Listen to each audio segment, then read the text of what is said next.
बनाता, अभी तक मेरे हाथ में जख्म है। उसमें क्या मुश्किल है सावरकर? बहुत ही आसान है। मनुष्य अपनी जान बचाने के लिए क्या कुछ नहीं करता। आपने तो अपनी बात और हल्का सा बार भर किया। आप जैसा कह रहे हैं मैं वैसा आदमी नहीं हूँ। आप तो मेरे प्रत्येक वाक्य का विपरीत लगा रहे हैं। सावरकर, आपने जानबूझकर अपना हाथ काटा है। आप मेरा सच भी झूठ है ऐसा आवाज दुनिया को करा रहे हैं। सावरकर, उस दिन आप 10:10 पर घर पहुंचे। आप मेरी बात पर विश्वास क्यों नहीं करते? अगर सच कहे तो आपने तारीख बार तय कर विश्रामिया का कत्ल किया है। अरे नहीं साहब नहीं, मैंने किसी का कत्ल नहीं किया है, किसी को नहीं पाया है। आप मेरी बात पर विश्वास कीजिए, मैंने किसी को नहीं पाया है, किसी को नहीं पाया है।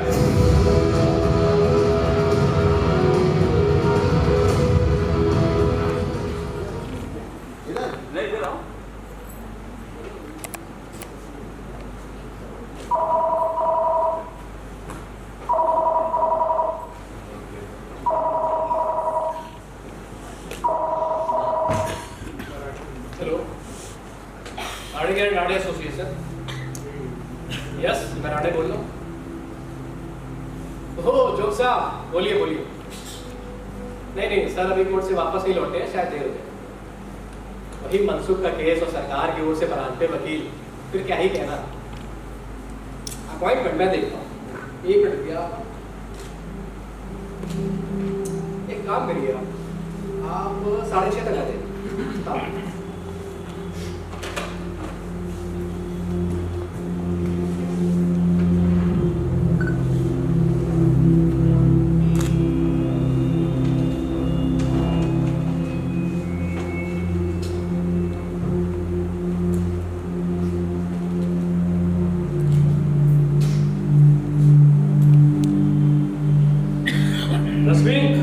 अंदर हो। यस सर, चाय लाओ। पहले इधर आओ। ये क्या टाइपिंग में इतनी गलती है? क्या तुमने एक शब्द टाइप ही नहीं की? एक ही शब्द है सर, अभी करके लाती हूँ। कि कौन सा शब्द है जानती हो? I am not stupid, make मन नॉट छोड़ के बोलो। जाओ। याद है ना गवाल की केस? क्या हुआ? टाइपिस्ट की गलती से पूरी जायदाद गलत बंदे को मिल गई। नहीं सर, अभी करके लाती हूँ। आजकल के टाइपिस्ट कानून की गंभीरता ही नहीं समझते।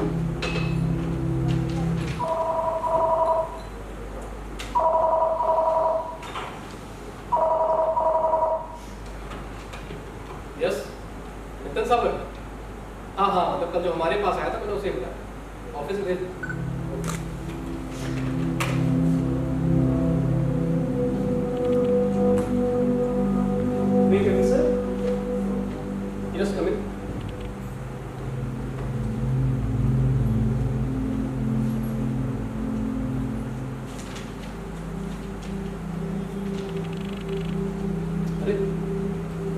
खड़े क्यों हैं? बैठिए। नहीं रहने दीजिए। इस स्थिति में ना मेरे लिए एक जगह बैठना बहुत मुश्किल हो रहा है। राणे जी, ये सब मेरे साथ ही क्यों हो रहा है? मुझे तो विश्वास ही नहीं हो रहा है। देखिए ना, मैं एक सीधा साधा इंसान हूँ, सभी के साथ मेरी अच्छी दोस्ती हो जाती है। मैं इस तरह का हिंसा करने वाला व्यक्ति नहीं। ये सब निपट जाएगा ना सर? अपने यहाँ बेगुनाहों को तो सजा नहीं होती है ना? देखो नितिन, अभी तक तो अपने देश की न्याय व्यवस्था दुनिया की सर्वश्रेष्ठ न्याय व्यवस्थाओं में से मेरे हिसाब से तो तुम्हें चिंता करने की कोई जरूरत नहीं। बस एक बार तुम्हारी डिटेल्स देख लेते हैं, ठीक है? जी। मुझे बताओ कि तुम कहाँ जॉब करते हो? नहीं साहब, अभी मेरे पास कोई जॉब नहीं है। कितने दिन हुए? 2-3 महीने हुए हैं सर। उसके पहले क्या? उसके पहले साहब एक कार सर्विसिंग सेंटर में जूनियर मैकेनिक। ठीक है, वहाँ कितने दिन काम किया? वहाँ भी सर ऐसे 2-3 महीने बिताए होंगे। ओके, नौकरी से क्यों हटाया? नहीं साहब, हटाया नहीं गया था, वो नौकरी मैंने छोड़ दी थी। वहाँ के मैनेजर से मेरा झगड़ा हुआ और वो साला बदमाश। क्या? सॉरी, उसके पहले मैं डिपार्टमेंटल स्टोर में था। वाह, मेरी और ऐसे देख रहे हैं, अब यही सोच रहे हैं ना कि मैं एक अस्थिर हूँ, लेकिन ये बात सच। पर इसके पहले साहब मैं दुबई में था, वहाँ मुझे कोई प्रॉब्लम नहीं थी। वही मेरी पहचान ना आयशा से हुई। आयशा को? अरे साहब, मेरी पत्नी। ठीक। हम दोनों ने दुबई में शादी की और उसका बहुत आग्रह था, इसलिए मुंबई आकर सेटल होना तय किया। लेकिन नहीं सर, आज तक मुंबई में सेटल नहीं हो पाया। एक और महत्वपूर्ण बात, मुझे ना साहब मोटर कार बहुत पसंद है। कार के लिए नए नए पार्ट्स बनाना, ये सब बहुत अच्छा लगता है मुझे। गुड इवनिंग, राणा साहब आ गए? जी, आपकी केबिन में है। Thank you. ठीक है सर, सॉरी प्रताप, थोड़ी देर हो गई। ये कौन है? नितिन सावरकर, मैंने आपसे कहा था ना, इसीलिए इंक्वायरी करा। नमस्कार सर, नमस्कार। नमस्कार। बसा सावरकर बसा, मैंने कहा था जल्दी आऊंगा, लेकिन ये अग्रवाल की केस और सरकारी वकील परांच पे फिर और क्या चाहिए? ये इसका क्या होगा? और क्या, जीत लिया भाई। Very good. आपको भी परांच पे विरोध में जीतने में बड़ा मजा आता है। यस, लेकिन एक बात है, परांच पे जीनियस है, सच है। वेरी स्टूडियस, लेकिन इतने सालों की प्रैक्टिस के बाद भी ये बात भूल जाता है कि गवाह से लीडिंग प्रश्न नहीं पूछने चाहिए। छोड़ो, अब और क्या काम बाकी? सर, नितिन सावरकर को बुलाया है, इसकी बात पर थोड़ा गौर करते हैं। ठीक है, इस केस में आप इंटरेस्ट लेना चाहेंगे तो तुरंत काम शुरू करना पड़ेगा, क्योंकि सर स्थिति को देख के लग नहीं रहा कि अपने पास उतना समय बचा है। बड़ी साहब, मेरी पत्नी को लगता है कि मुझे गिरफ्तार किया जाएगा। क्यों, किसने? मुझमें शक है कि मैंने कत्ल किया है। Miss Wadia murder case. Okay okay, मैंने पढ़ा था पेपर पे, आगे बोलो। मिस वाडिया की उम्र करीब 52 वर्ष थी, अनमैरिड। उनके साथ सरस्वती सावंत एक प्रौढ़ स्त्री रहती थी। अच्छा। मतलब अभी भी रहती है कंपेनियन की तरह। 14 जून को सरस्वती बाई पूरा दिन घर पर नहीं थी, रात को लौटी तब देखा कि पूरा कमरा अस्त व्यस्त था। मतलब कि मिस वाडिया को हमला करके मार दिया। और दूसरे दिन समाचार में मैंने देखा कि जांच के लिए पुलिस मुझे ढूंढ रही है। क्यों, किस लिए? क्योंकि उनको शक था कि उस शाम में मिस वाडिया के घर गया। आप उनके घर गए थे? हाँ साहब, मैं गया। ठीक है, आगे बोलो। कर्णिक साहब, मैं खुद पुलिस स्टेशन गया और जो जानकारी वो चाहते थे वो सब मैंने उन्हें बता दी। ठीक है, आगे बोलो। अब पुलिस मुझसे ही उल्टे सीधे सवाल करने लगी। एक मिनट, जब आप ये स्टेटमेंट पुलिस में दे रहे थे तब इस जानकारी का अथवा स्टेटमेंट को जो कोर्ट में शायद आपके विरोध में किया जाएगा, ऐसा कुछ पुलिस ने आपको बताया था? जी जी जी, वो कह रहे थे कि तुम्हारा ये बयान कोर्ट में प्रस्तुत होगा। बताओ, मुझे नहीं लगता कि हमारे हाथ में कुछ बचे।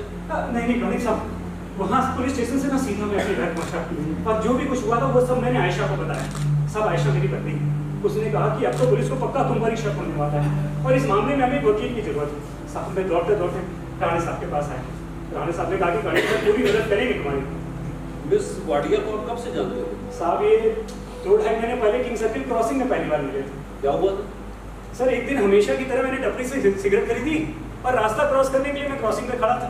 तब मिस वाडिया जी भी वहाँ थी और हम क्रॉस करने वाले थे कि इतने में एक बस बड़ी तेजी से वहाँ से गुजरी, तो मैंने झट से उन्हें पीछे खींच लिया। अब इस हादसे से वो बहुत डर गई और थर-थर कांपने लगी और उन्हें जोर से मेरा हाथ पकड़ा। मतलब कि लोगों को ये लगा कि मैंने उनकी जान बचाई। ऐसी कोई संभावना थी? जी साहब। मैंने कहा कि आप में उनकी जान बचाने की कोई संभावना थी? साहब, होता होगा ये सब फिल्मों में, पर मैं ईमानदारी से कह रहा हूँ, उसके बाद वो मुझे कभी मिलेंगी मैंने सपने में भी नहीं सोचा। ठीक है सावरकर, तुम इस कुर्सी पर आओ। प्रताप, तुम उठो। जी। आइए बैठिए, सिट डाउन। आप बताइए कि दोबारा वाडिया जी से आप कब और कैसे मिले? हाँ, ये साहब एकदम फिल्मों जैसा हुआ। एक बार मैं थिएटर गया था फिल्म देखे, अब बालकनी में ठीक मेरे पीछे मिस वाडिया बैठी और वहाँ उन्होंने मुझे पहचान लिया और पूछा कि घर आओगे। अच्छा, और फिर आप तुरंत गए? नहीं साहब, तुरंत नहीं गया। क्या है कि वो बार बार आग्रह कर रही थी और फिर मना करना भी तो गलत है, तो मैंने उनसे कह दिया कि मैं अगले शनिवार आऊँगा, तब मैं फ्री हूँ। ठीक है, अगले शनिवार जब आप उनसे मिलने गए तब आप उनके बारे में क्या जानते थे? नहीं साहब, कुछ खास जानकारी तो नहीं थी, फिर भी? वही जितना उन्होंने बताया। नहीं तो उतना ही क्या था? साहब, वो कह रहे थे कि वो अकेली रहती हैं, उनका कोई नजदीकी दोस्त और रिश्तेदार नहीं। सावरकर, मिस वाडिया की माली हालत कैसी थी? बहुत अच्छी थी साहब, संपन्न थी। ये बात कैसे जानी? अरे मुझे बताती थी साहब। और आपकी स्थिति कैसी थी? हमारा क्या है साहब, जेब हमेशा खाली रहती है। सावरकर, ये बात तो तुम्हारे लिए बिल्कुल अच्छी नहीं थी। तो आपको क्या लग रहा है कि मैंने उनसे नजदीकी रिश्ता बनाया है? भाई बिल्कुल यही शब्द नहीं कहूँगा, लेकिन इसका दूसरा अर्थ यही हो सकता है। लेकिन कर्णिक साहब, मिस वाडिया से मिलने आप बार बार जाते थे? हफ्ते में 1-2 बार तो जाता था।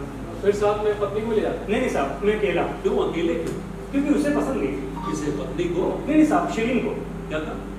आई एम सॉरी, मैं कहना चाहता था कि मिस वाडिया जी को। तो क्या है ना साहब, उन्होंने शिरीन ही कहता था, उन्हीं का आग्रह करता था कि शिरीन को। सिर्फ 1-2 महीने में शिरीन?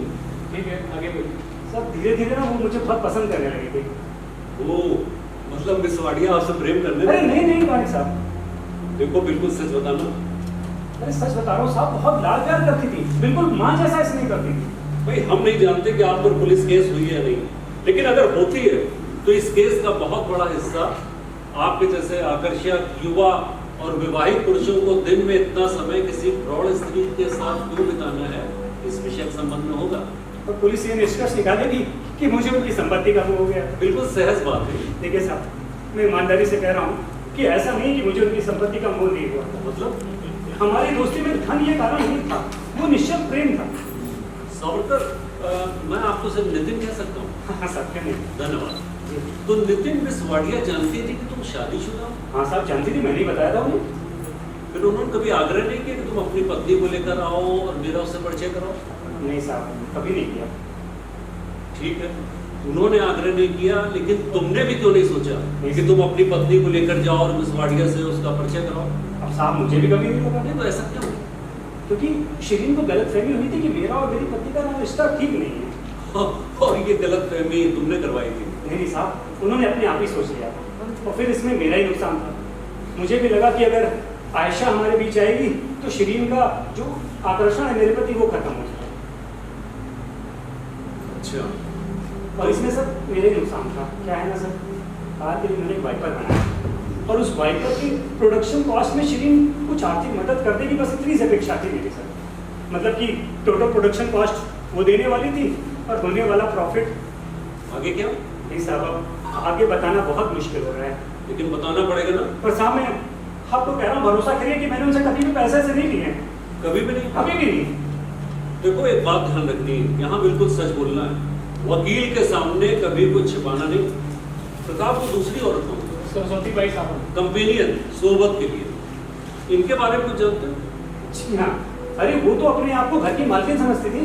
शिरीन पे दादागिरी करती थी। क्या क्या करती थी? नहीं साहब, शिरीन की सेवा भी करती थी, लेकिन अब शिरीन का ही व्यवहार ऐसा होता कि लगता कि वो उसके नियंत्रण में है। तो उसको ना साहब मेरे पर बहुत गुस्सा आता है। क्यों भाई? कुछ नहीं साहब, ईर्ष्या। ठीक है, लेकिन क्यों? ये साहब वो क्या है ना कि मैं शिरीन के थोड़ा बहुत आर्थिक व्यवहार में मदद करने लगा था और ये बात उसे बिल्कुल पसंद नहीं थी। आर्थिक व्यवहार में मदद करते थे मतलब क्या करते थे? साहब ये टैक्स रिटर्न फाइल करना, म्यूचुअल फंड, शेयर मार्केट के फॉर्म्स वगैरह भर देता था बस थोड़ा बहुत। ठीक है, 14 जून को मिस वाडिया ने तुम्हें बुलाया था? नहीं सर, उन्होंने नहीं बुलाया। तो क्या हुआ कि उस दिन वाइपर के बारे में मेरे मन में एक नया आइडिया आया, तो उसको बताने के लिए मैं खुद उनके पास गया। अब वो शुक्रवार का दिन था और हर शुक्रवार को सरस्वती बाई कहीं बाहर जाती है, मतलब कि शिरीन उस दिन घर में अकेली थी।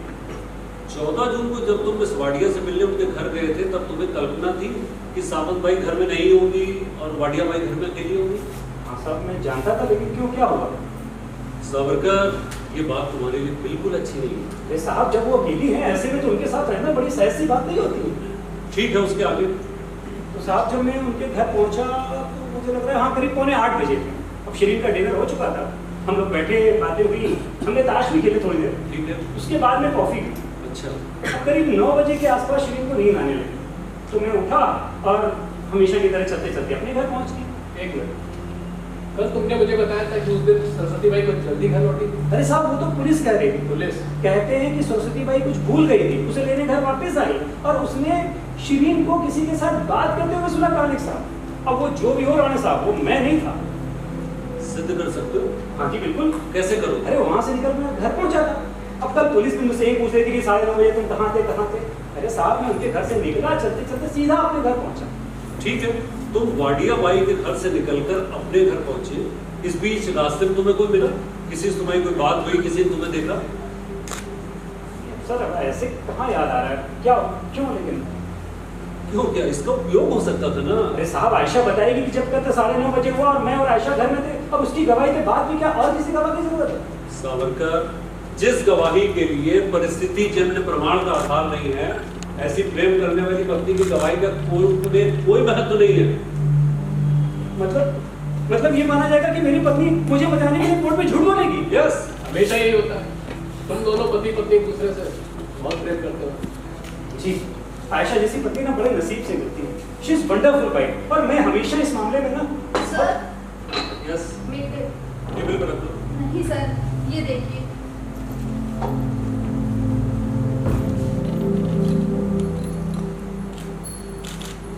ठीक है, तुम जाओ। सर चाय चाहिए? नहीं, मुझे नहीं चाहिए, इन दोनों से पूछ लो। आपको चाय? राणे सर आप? No thanks. रश्मि रुको, प्रताप जो गा रहे हैं ना? हाँ। कितने बजे? 6:30। ठीक है। रश्मि, मुझसे पूछे बिना किसी का फोन मत देना और ना ही किसी को अंदर भेजना। Yes sir. सावरकर, जी साहब। मिस वाडिया ने अपनी वसीयत द्वारा अपनी सारी जायदाद तुम्हारे नाम कर दी है, ये बात तुम पहले से जानते थे या नहीं? साहब क्या बोल रहे हैं सर, ये असंभव है, ये नहीं हो सकता। ये पेपर पढ़ो। नहीं सर, नहीं साहब, मेरा विश्वास नहीं है इस अखबार पे। ये बात मुझे आयशा को बतानी चाहिए। मैं कर सकता हूँ एक फोन प्लीज?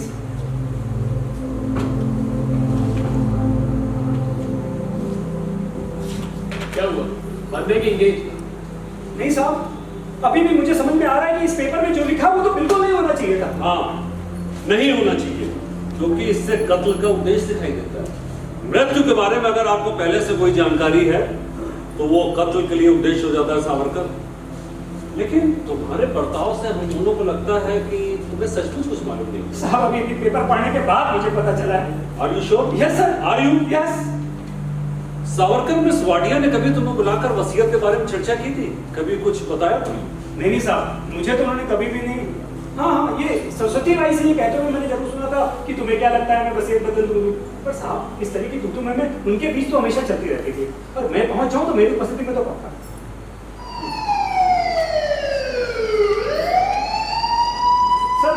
सर मुझे गिरफ्तार करेंगे क्या?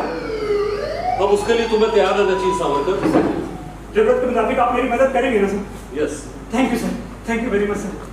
सर वो आपकी फीस का क्या करूं? मतलब है सेविंग्स वगैरह है मेरे पास कुछ, लेकिन वो सफिशिएंट है कि नहीं? देखो, फीस की चिंता मत करो, क्योंकि वसूल करना जानते हैं।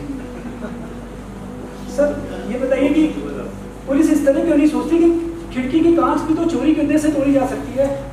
ये चोरी का उद्देश्य नहीं था, इसके कारण भी पुलिस के पास नहीं उड़ी। Excuse me sir, Yes. Inspector Shinde आए। ठीक है, उन्हें भेज दो। Yes sir. सर मैं आपसे मिलने आपके ऑफिस आया हूँ, ये बात पुलिस को कैसे पता चल गई? नितिन, उनकी निगरानी रही होगी तुम पर। मतलब कि उनको शक है कि मैं सचमुच गुनहगार।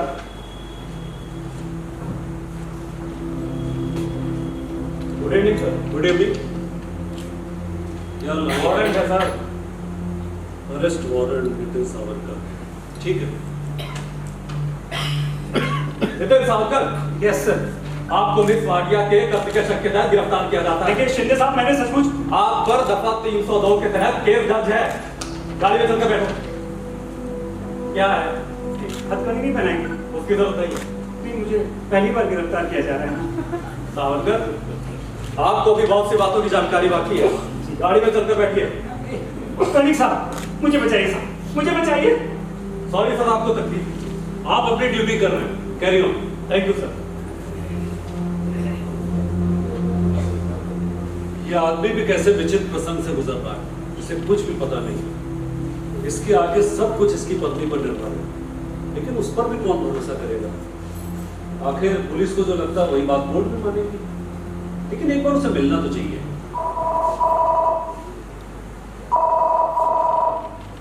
हेलो, क्या मिसेस सावरकर? ठीक है, उस औरत को तुरंत अंदर भेज दो। और हाँ, उसके लिए एक कप गर्म कॉफी बनाओ प्लीज। नहीं, हम लोगों को नहीं चाहिए। ओके। मिसेस सावरकर है, उनका रोना धोना होगा। एक्सक्यूज मी, उसकी कोई जरूरत नहीं। भरोसा रखिए, मैं कभी नहीं रोती। रोने से मेरी आंखों में सूजन आती है, नाक लाल होती है, और मैं बहुत विचित्र दिखती हूँ। नमस्कार। नमस्कार। मैं आयशा सावरकर, आप एडवोकेट रानी हैं, है ना? यस, ये है हमारा एक कार्डिक्स। नमस्कार, आइए बैठिए।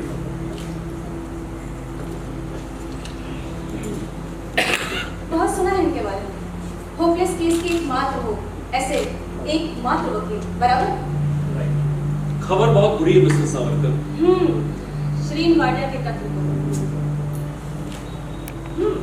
नितिन को पुलिस पकड़ के ले गई ना, मालूम है मुझे। अब मैंने उसे नीचे पुलिस लाइन में जाते हुए देखा। मैंने उसे कहा था कि जल्द ही तुम्हें गिरफ्तार किया जाएगा, लेकिन इतनी जल्दी होगा ऐसा नहीं लगा था। अब जो होना था हो गया। श्रीन वाडिया का कत्ल। लेकिन आप डरना मत और अपसेट भी मत। नहीं, मैं बिल्कुल अपसेट नहीं। I look upset. अरे, आप तो बड़ी हिम्मत वाली। हाँ, आप कह रहे हैं तो मैं हो सकती हूँ हिम्मत वाली। अब आगे क्या करना है इसके बारे में बात करेंगे? नहीं, आप निश्चिंत रहिए। देखिए, इस केस में कोई भी जल्दबाजी नहीं करनी, सोच समझकर काम करना हमारे लिए जरूरी है। वो मैं अच्छे से कर सकती हूँ। मेरी भी एक रिक्वेस्ट है। मुझसे कुछ छुपाइएगा नहीं। जो कुछ है वो मुझे अच्छी तरह समझना चाहिए। मुझे पूरा यकीन हो जाना चाहिए कि जो कुछ है वो मेरे लिए जरूरी है, फिर वो चाहे कितना भी बुरा क्यों ना। गुड। अब इस प्रसंग का सामना करने के लिए हमारे पास एक ही रास्ता है। क्या? बता जूते दो।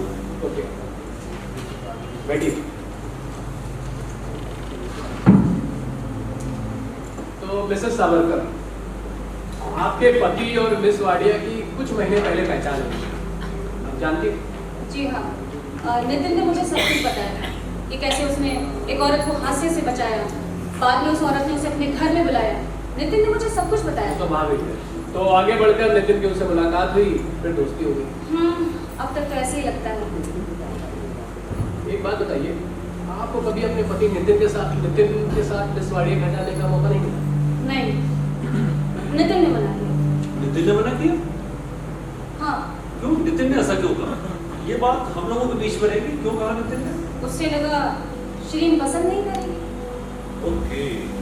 तो मिस वाडिया प्रौढ़ एकाकी स्त्री थी और उसे अकेलेपन से राहत मिलने के लिए नितिन के साथ की मदद हुई। नितिन का साथ हमेशा राहत प्रदान करता है। ओके, आपने उनकी दोस्ती पर कभी आक्षेप नहीं किया? नहीं, क्यों? मुझे नितिन पर पूरा भरोसा है। वो मुझे कभी धोखा नहीं दे सकता। गुड। पति के प्रति आपका भरोसा और प्रेम देखकर आपकी प्रशंसा करने का मन कर रहा है। वाह, इन्होंने मेरे नितिन से प्रेम की अच्छी कल्पना की है। बिल्कुल की। कैसे? मतलब? नहीं, माफ कीजिएगा, शायद मैं ठीक से बता नहीं सकती क्योंकि मुझे कानून का ज्ञान नहीं है। लेकिन आप तो एक वकील है ना, और सुनी सुनाई बातों पे झट से विश्वास कर लेते हैं। इतना विश्वास करने के लिए खुद आपको हमारे प्रेम का कुछ अनुभव है? नहीं, आप जो कह रही हैं सही है, मगर आपके पति नितिन सावरकर ने अभी हमें बताया। नितिन ने आपको ये बताया कि मैं उससे कितना प्रेम करती हूँ? बॉस, यहाँ आपके प्रेम के बारे में बहुत खुश होकर बता रहा हूँ। आश्चर्य है। मतलब? मुझे हमेशा ऐसा लगता है कि पुरुष मूर्ख होते हैं। मिस्टर सावरकर, आप कहना क्या चाहती हैं? आप खुलकर बोलेंगे तो अच्छा होगा। नहीं, वो बात इतनी महत्वपूर्ण नहीं है। आप कुछ बता रहे हैं? नहीं, मैं आपको कुछ बता रहा हूँ।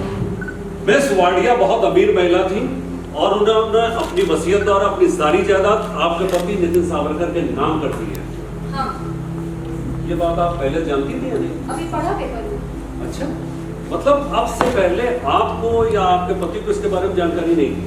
नितिन ने आपसे कहा? हाँ। क्यों, आप कुछ अलग बताना चाहती हैं? नहीं, बिल्कुल नहीं। तो मिस वाडिया आपके पति नितिन सावरकर को अपना बेटा मानती थी? आप इस बात पर विश्वास करते हैं कि श्रीन वाडिया नितिन को अपना बेटा मानती होगी? बिल्कुल मानती होगी। इस स्थिति में यही योग्य और स्वाभाविक है। सभी पुरुष पाखंडी होते हैं, हिपोक्रेट्स। क्या कहा? ओह, आई एम सॉरी, आपको गुस्सा आया। एक मिनट बताओ। एक मिनट में सर सावरकर, गुस्सा वगैरह कुछ नहीं, लेकिन जो बात मैं आपको बताने जा रहा हूँ वो आप ध्यान से सुनेंगे तो अच्छा होगा। आप जैसा सोच रही हैं वैसा विचार हम लोग नहीं रखते। मिस वाडिया के मन में आपके पति के बारे में सिवाय मातृत्व के और कोई भावना नहीं हो सकती। कम से कम हम लोगों के लिए मंजूर नहीं है। ठीक है, जैसा आप कहते हैं वैसे ही मान लेते हैं। और एक महत्वपूर्ण बात जो आपके पति को बताई, आपको भी बता रहा हूं। जिस गवाही के लिए परिस्थिति जन्य प्रमाण का आधार नहीं है, ऐसी प्रेम करने वाली पत्नी की गवाही का कोर्ट में कम प्रभाव होता है। 14 जून की रात एग्जैक्टली क्या हुआ था आप जानती हो? आपको याद होगा? अच्छी तरीके से। उस रात मिस वाडिया के घर से निकलकर आपके पति 9 बजे अपने घर जाने के लिए पैदल निकले और जब घर पहुंचे तब तो 9:25। Very good.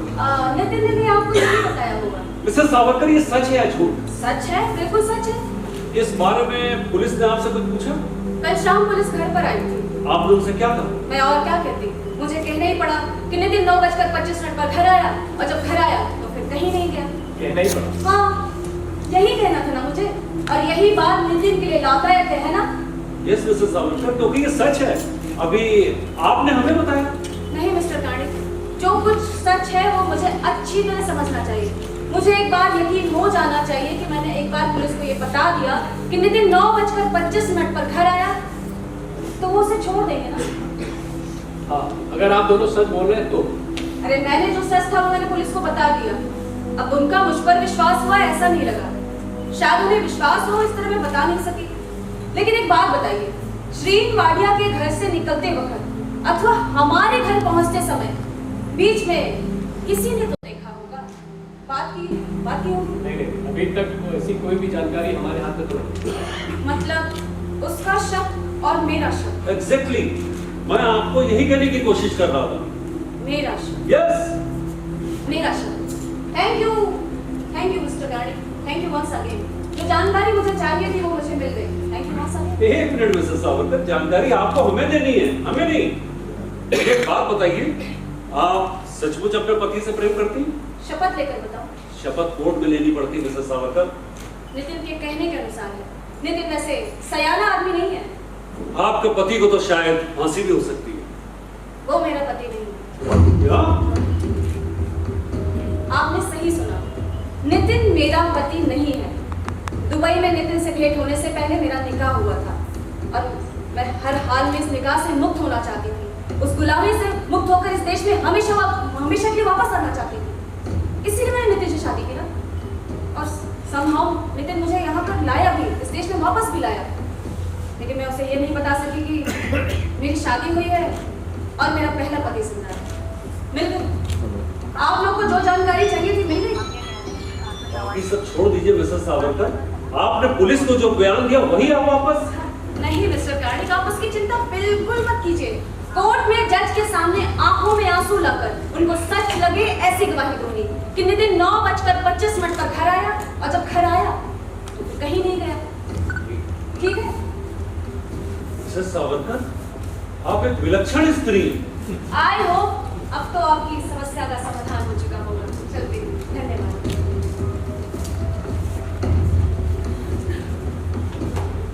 इस औरत के मन में कुछ चल रहा है प्रताप, कुछ विचित्र। इस औरत की इस कोर्ट केस के संदर्भ में हमें कोई मदद नहीं होगी। I am sure.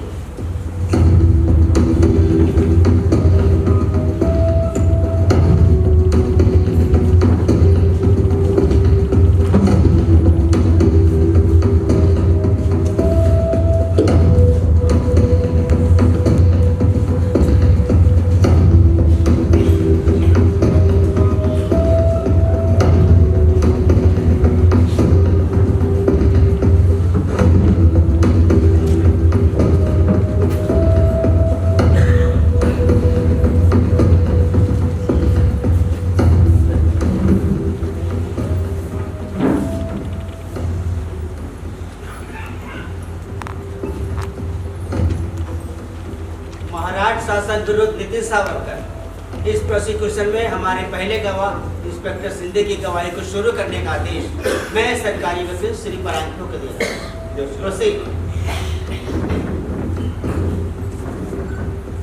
Inspector Shinde, 14 जून की रात जब आप ड्यूटी पर थे तब कोई इमरजेंसी कॉल आया था? Yes sir. फिर आपने क्या? मैं उस घटनास्थल पर पहुंचा।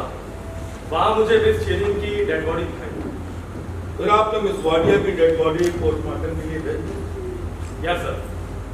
पोस्टमार्टम रिपोर्ट के अनुसार मृत्यु का कारण क्या था? बाएं कान के पीछे आघात किया गया। मृत्यु का समय क्या? रात के करीब 9:30 से 9:45 के दौरान। मिस वाडिया की डेड बॉडी पर मृत्यु से पहले हमला करने वाले के साथ हुई हाथापाई के निशान दिखाई दिए? जी नहीं, मुझे लगता है ये हमला उनके लिए अनपेक्षित होगा। योर ऑनर, ये हमला मिस वाडिया के लिए अनपेक्षित होगा। इंस्पेक्टर सिंधे, उस कमरे में आपको और क्या क्या दिखा? मिस वाडिया की डेड बॉडी कमरे में औंधी पड़ी हुई थी और घर की सारी चीजें बिखरी पड़ी थी। छेनी जैसे किसी हथियार से खिड़की की कांच तोड़ी गई थी। कांच के कुछ टुकड़े अंदर पड़े थे और बाहर से जाकर देखा तो मतलब इंस्पेक्टर सिंधे, आपके कहने के मुताबिक उस कमरे में चोरी हुई है। इस तरह के दृश्य जानबूझकर तैयार किया गया था, correct? Objection your honour. Inspector Shinde द्वारा कोर्ट के सामने ऐसा कुछ भी कहने की आवश्यकता नहीं है।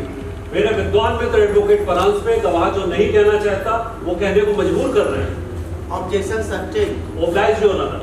योर ऑनर, मेरे आदरणीय मित्र धनंजय कर्णिक पूरी तरह संतुष्ट हो। आगे मैं इसी तरह का प्रश्न। Thank you. इंस्पेक्टर सिंधे, उसके बाद आपने क्या किया? पूरे घर की जांच की, फोटोग्राफ लिए और फिंगरप्रिंट्स लिए। किसके फिंगरप्रिंट्स मिले? मिस शीरीन वाडिया, सरस्वती बाई और अभियुक्त नितिन सावरकर। और अभियुक्त सावरकर के, योर ऑनर। और किसी के नहीं? जी नहीं। मिस वाडिया के मृत शरीर पर कुछ गहने थे? जी हाँ, हीरे का एक नेकलेस था और प्लेटिनम की 2 गुठियां थी। मतलब उसे छुआ तक नहीं गया, राइट? राइट। घर से और कोई चीज गायब हुई? जी नहीं, सरस्वती बाई के अनुसार किसी चीज की चोरी नहीं हुई। इंस्पेक्टर सिंधे, ये तो कमाल हो गई। मतलब अगर हम कहते हैं चोर चोरी करने के उद्देश्य से घर में घुसा, लेकिन किसी चीज को छुए बगैर निकल गया, ऐसा हो सकता है? आमतौर पर तो नहीं होता। योर ऑनर, अभियोक्ता पक्ष के आर्टिकल नंबर 1, मिस वाडिया का वसीयतनामा।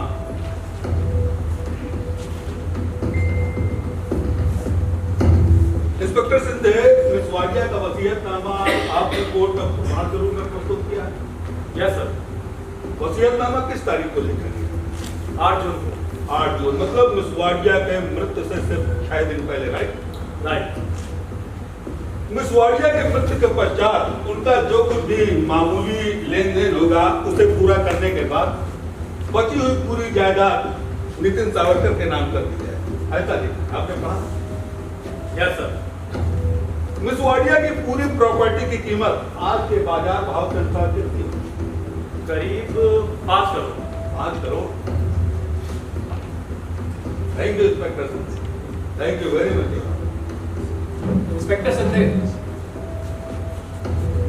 पोस्टमार्टम रिपोर्ट के अनुसार मिस वाडिया पर जो आघात हुआ वो सिर्फ एक ही? जी, सिर्फ एक ही था। और यह आघात सिर के कौन से हिस्से पर किया गया? बाएं कान के पीछे। बाएं कान के पीछे।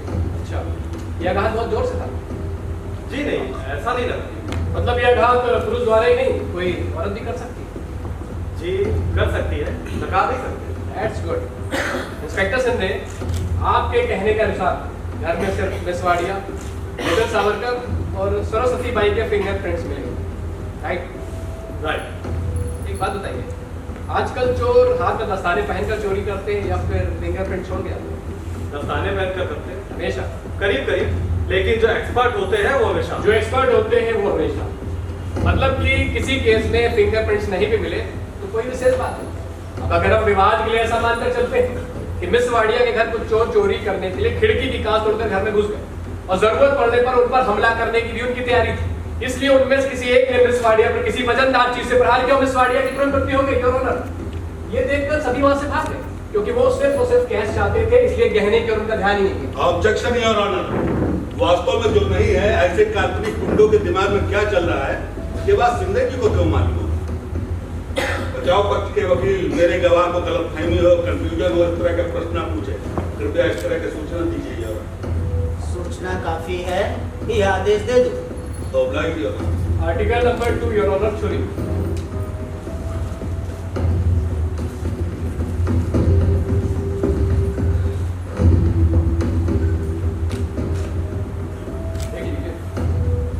जब आप पहली बार अभियुक्त के घर गए तो उसकी पत्नी को ये छुरी दिखाई क्या? राइट। मान लीजिए आप इस छुरी से फल काट और हल्का सा फल तो हाथ जोर से कट सकता है और ब्लीडिंग भी हो सकती है। ऑब्जेक्शन योर ऑनर, वास्तव में यह मत प्रदर्शन खासतौर पर एक्सपर्ट ओपिनियन का मुद्दा है। ठीक है, मैं अपना प्रश्न वापस ले रहा हूँ। Thank you.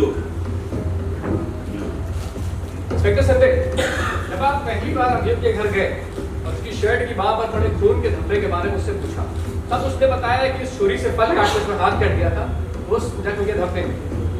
अभियुक्त ने ऐसा ही कहा। अभियुक्त ने ऐसे ही कहा। अभियुक्त की पत्नी ने भी यही कहा। शुरुआत में उन्होंने यही कहा था, लेकिन नहीं, सिर्फ यस और नो में जवाब दीजिए। Yes sir. Yes your honour. Thank you sir. Thank you your honour, article number 3, आरोपी नितिन सावरकर की shirt.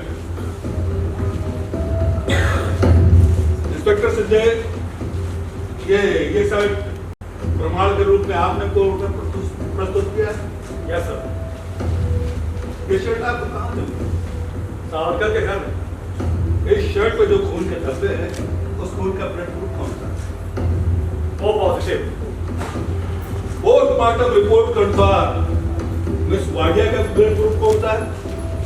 O positive. O positive your honour. Inspector Sanjay, आपने अभियुक्त का शर्ट जब्त किया, उस पर जो खून के धब्बे हैं वो अभियुक्त के खुद के खून के हो सकते हैं या नहीं? हो सकते हैं। हो सकते हैं कौन?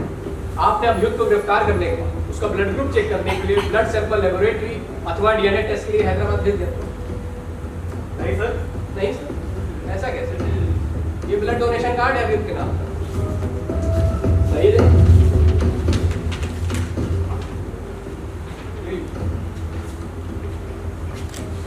Yes sir. इसमें आरोपी का ब्लड ग्रुप लिखा हुआ है। कृपया आप कोर्ट की जानकारी के लिए उसे जोर से पढ़कर सुनाइए। O positive. O positive your honour. Thank you inspector sir, thank you your honour. O positive group बहुत कॉमन है क्या? जी, करीब 45% लोगों को मिलता है। ओ मतलब 100 में 45 लोग। थैंक यू इंस्पेक्टर संजय, आप जा सकते हैं। योर ऑनर, अभियोक्ता पक्ष के दूसरे गवाह के रूप में मैं सरस्वती सावंत को बुलाने की अनुमति चाहता हूँ। Permission granted. Oblige. Saraswati Bai Sawant अदालत में हाजिर हो। सरस्वती बाई सावंत अदालत में हाजिर हो।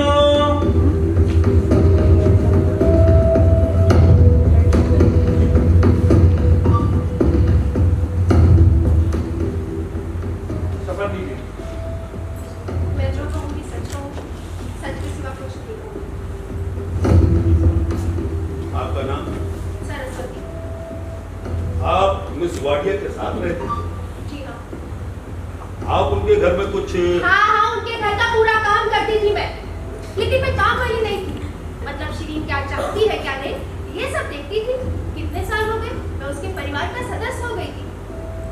मिस वाडिया भी आपके साथ एकदम नजदीकी रिश्ता सा बर्ताव करती? कुछ कम नहीं, 20 साल रही मैं उसके साथ। और मुझे बताइए, अगर उसका विश्वास नहीं होता तो क्या मुझे अपने घर में रहने देती? कितनी बार तो मैंने उसे नुकसान होने से बचाया। मिस वाडिया का स्वभाव कैसा? बहुत प्यारा, स्नेहपूर्ण, कभी कभी तो बहुत दिलदार हो जाती थी। एक बार कोई बात मन में आ जाती तो उसे पूरा कर देती। कोई उसके ऊपर उसकी प्रशंसा करे तो उस पर गिर जाती थी। आपकी सावरकर जी से पहली बार भेंट कर? कभी मतलब अप्रैल के आखिरी हफ्ते में हाँ। शिरीन के घर। मिस वाडिया के घर सावरकर जी का आना जाना किस तरह का? शुरुआत में देखो हफ्ते में एक बार, उसके बाद हफ्ते में 1-2 बार, और उसके बाद तो दिन में 2-2, 3-3 बार आता था ये। 2-2, 3-3 बार? जी हाँ। क्या करते थे? धीरे से कान में बताती हूँ। सरस्वती भाई, सबको सुनाई दे इस तरह जोर से कहिए। जोर से कहूँ, उसके साथ गुलगुलू बातें करता था। उसने कोई नया ड्रेस पहना तो उसकी तारीफ करता था, और उसे लिपस्टिक से वो ज्यादा यंग दिखेगी ये भी कहता था। ये नितिन, और बता दूँ आपको? और कुछ बताने लायक बात हो तो भी बता दीजिए। नहीं नहीं, और कुछ नहीं। 14 जून को क्या हुआ बताइए? उस दिन शुक्रवार। हाँ जी, उस दिन मेरी छुट्टी होती है। मतलब किसी के यहाँ आने जाने के लिए, मेरे कुछ काम करने के लिए मैं सारा दिन घर के बाहर रहती हूँ और रात को देर से लौटती हूँ। उस दिन भी मैं अपने दोस्त के पास गई थी। मतलब एक स्वेटर बुन रही थी। हाँ, रख लीजिए सर। नहीं, ठीक है, रहने दो। उसका डिजाइन दिखाने के लिए मैं उसके पास पहुंची, लेकिन वहाँ पहुंचने पर मुझे ध्यान आया कि मैं स्वेटर घर पर ही भूल गई हूँ। इसलिए मैंने खाना खाया और फौरन घर लौटी। तब आपको बता दूँ, करीब 9:25 हुए थे। मेरे पास घर की चाबी रहती है। उस चाबी से मैंने बाहर का दरवाजा खोला और ऊपर अपने कमरे में जाने लगी। जाते जाते मुझे नितिन और शिरीन के बोलने की आवाज सुनाई दी। आपको कैसे पता कि जो आपको आवाज सुनाई दी वो सावरकर थी? कैसे पता क्या? कितनी बार तो सुनी है मैंने उसकी आवाज। आमने सामने से सुनी है, दरवाजे की ओर से सुनी है। उस दिन दोनों जोर जोर से हंस रहे थे, लेकिन मुझे स्वेटर लेकर जाने की जल्दी थी, इसलिए मैं फौरन निकल गई। सरस्वती भाई, मुझे निश्चित समय बताइए। अभी आपने बताया कि आप 9:25 पर घर पहुंची, कैसे बता सकते? कैसे मतलब? मैं अपनी सहेली के घर से निकली तो 9:20 हुए थे। कैसे बता सकती हैं? वापस वही बात, मैंने उसकी दीवार घड़ी देखी ना, बाद में मैंने मेरी घड़ी भी देखी। आपको अपनी सहेली के घर से अपने घर तक पहुंचने में कितना समय लगता है? 5 मिनट भी नहीं लगते। स्वेटर ढूंढने में जो कुछ समय लगा बस उतना ही। स्वेटर ढूंढने में समय क्यों लगा? समय। बाद में क्या हुआ? बाद में मैं अपनी सहेली के घर वापस गई और आपको बता दूं, करीब 11:15 बजे तक मैं उसके साथ गपशप करती रही। उसे ये पूछने के लिए गई कि मुझे कुछ चाहिए क्या? मैंने देखा कि आपने क्या देखा? मैंने देखा कि शिरीन जमीन पर रोनी पड़ी है। जी, किसी ने उसका सर दबा दिया है। अलमारी खुली पड़ी है, सारा सामान बिखरा पड़ा है और खिड़की के पर्दे भी जोर-जोर से उड़ रहे हैं। फिर आपने क्या किया? मैंने पुलिस को फोन किया। सरस्वती बाई, उस क्षण आपको क्या लगा कि आपके घर में चोरी हुई है या सावरकर ने मिस वाडिया का कत्ल किया है? Objection your honour. इस प्रश्न का उत्तर देने की मैं परमिशन नहीं दूंगा। Mobile your honour. मूलतः ये प्रश्न पूछना ही नहीं चाहिए था। प्रोसीड। Yes your honour. आप सावरकर के बारे में और क्या जानते हैं? उसे ना पैसों की जरूरत रहती है। मतलब सावरकर बार-बार मिस वाडिया से पैसे मांगे होंगे, लेकिन शिरीन ने नहीं दिया होगा। जितना भोला ये दिखता है ना, उतना भोला है नहीं। ये कितना सच है कि सावरकर मिस वाडिया को आर्थिक व्यवहार में मदद करते थे? अरे करता था ना, लेकिन शिरीन को उसकी जरूरत नहीं थी।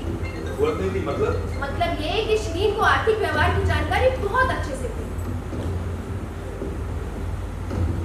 मिस वाडिया ने अपना वसीयतनामा कब बनवाया, आखिरी याद है? 8 जून। पक्का याद है? हाँ, 8 जून। देखिए, शिरीन के कत्ल के 6 दिन पहले 7 तारीख को मैंने इसे फोन पर वकील के साथ बात करते हुए सुना था। नया वसीयतनामा बनाने के लिए वकील को घर बुला रही थी।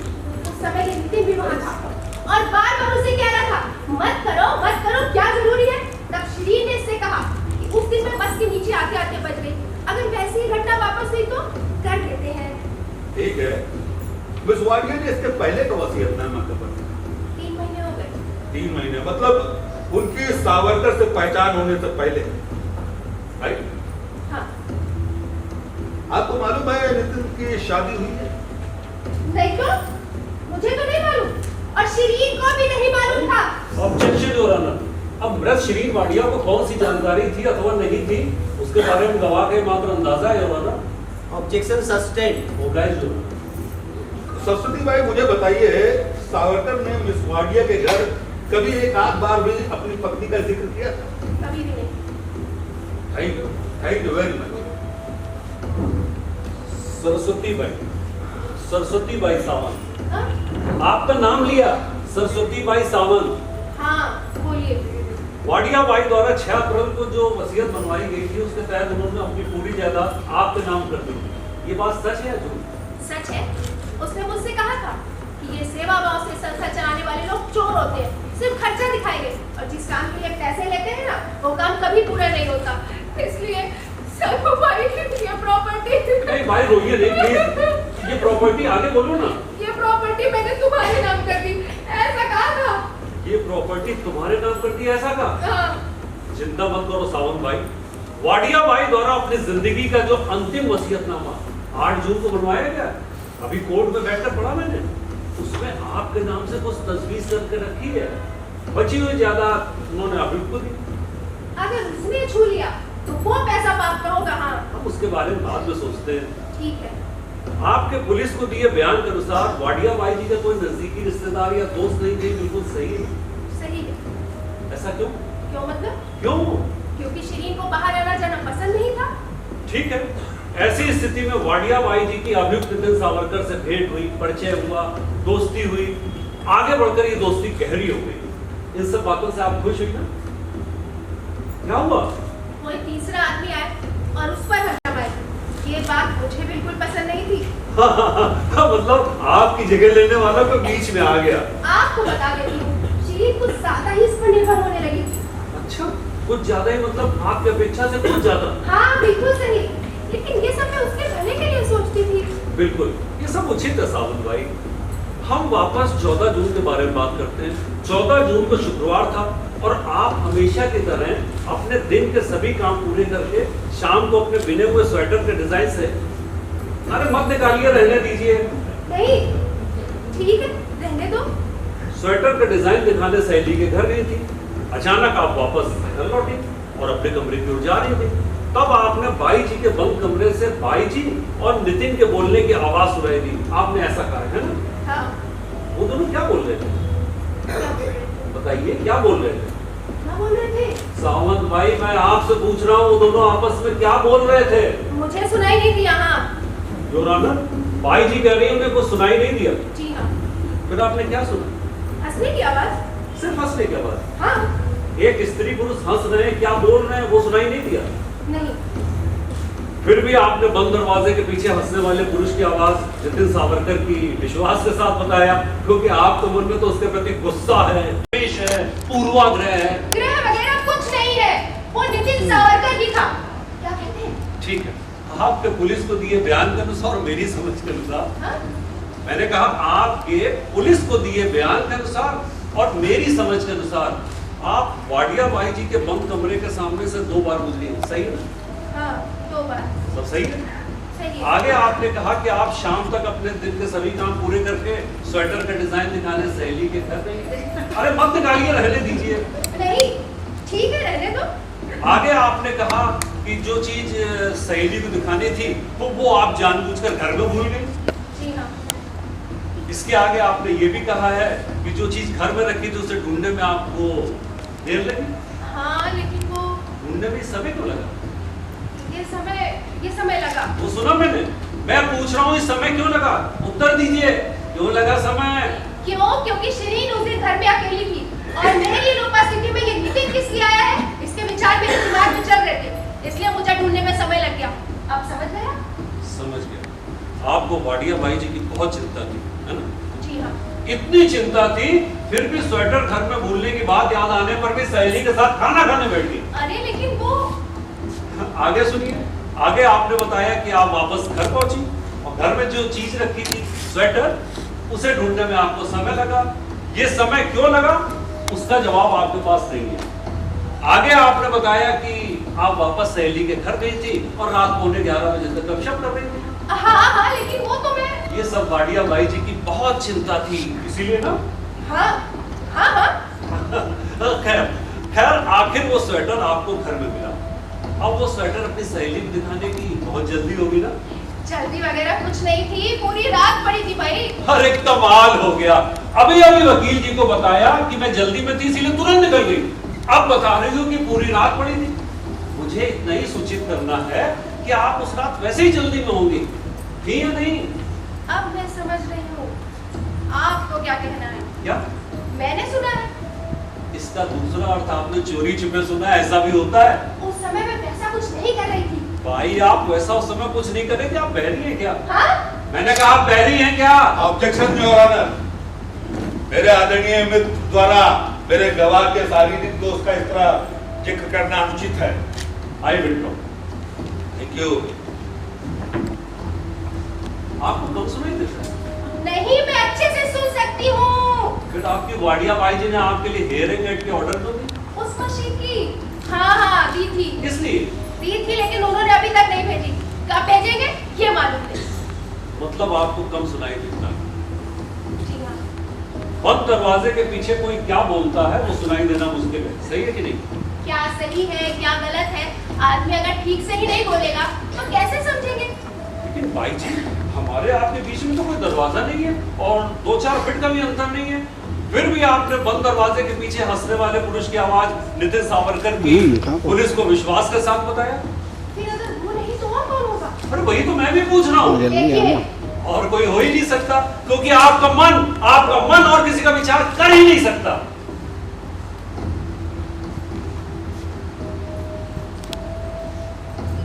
Objection sustain.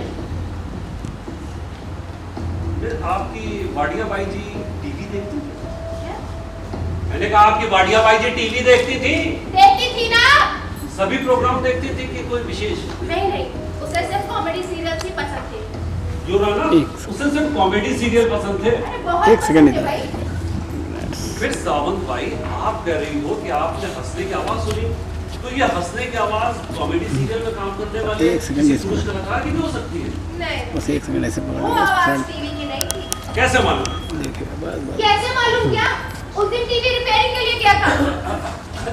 अच्छा अरे मान लीजिए आपकी वाडिया बाई जी इस उम्र में शादी का विचार करती, तो आपका मत क्या होता? गुस्सा आ जाता। गुस्सा आ जाता? लेकिन क्यों? शिरीन के इस उम्र में शादी के बारे में सोचना, ये बात मुझे बिल्कुल पसंद नहीं थी। ओके। अच्छा मान लीजिए आपकी वाडिया बाई जी आपकी बात नजरअंदाज करके इस नितिन से शादी कर लेती, तो ये नितिन भी आपको घर से बाहर निकाल देता है? कोशिश जरूर करता, लेकिन नहीं कर सकता था। हाँ, ऐसा क्यों? क्यों क्या? शिरीन इतने सालों बाद मेरे साथ ऐसा बर्ताव कभी नहीं करती।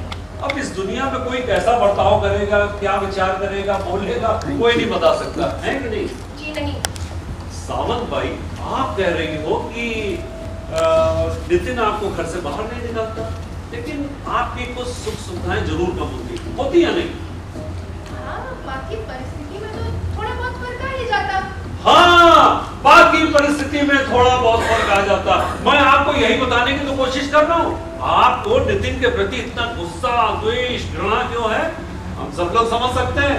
धन्यवाद, धन्यवाद। धन्यवाद, धन्यवाद को धन्यवाद। सरस्वती भाई, अब और बाकी है। आप करीब 20 सालों से मिस वाडिया के साथ रह रही हैं, उन्हें नजदीक से पहचान, और आपको क्या लगता है कि वो नितिन से शादी करती? वैसा डर तो था। सावरकर जी ने कभी आपसे गुस्सा, द्वेष या घृणा किया? कभी भी नहीं, लेकिन वो बहुत ड्रामेबाज आदमी है। अब अंतिम सवाल, बंद दरवाजे के पीछे से जो आपने आवाज सुनी वो नितिन की थी, ये बात आप इतने विश्वास के साथ कैसे कह सकते? मनुष्य की बात समझ में नहीं आई, लेकिन उसकी आवाज तो पहचान सकते हैं। Thank you very much. अब आप जा सकते अब निकलूं? जी।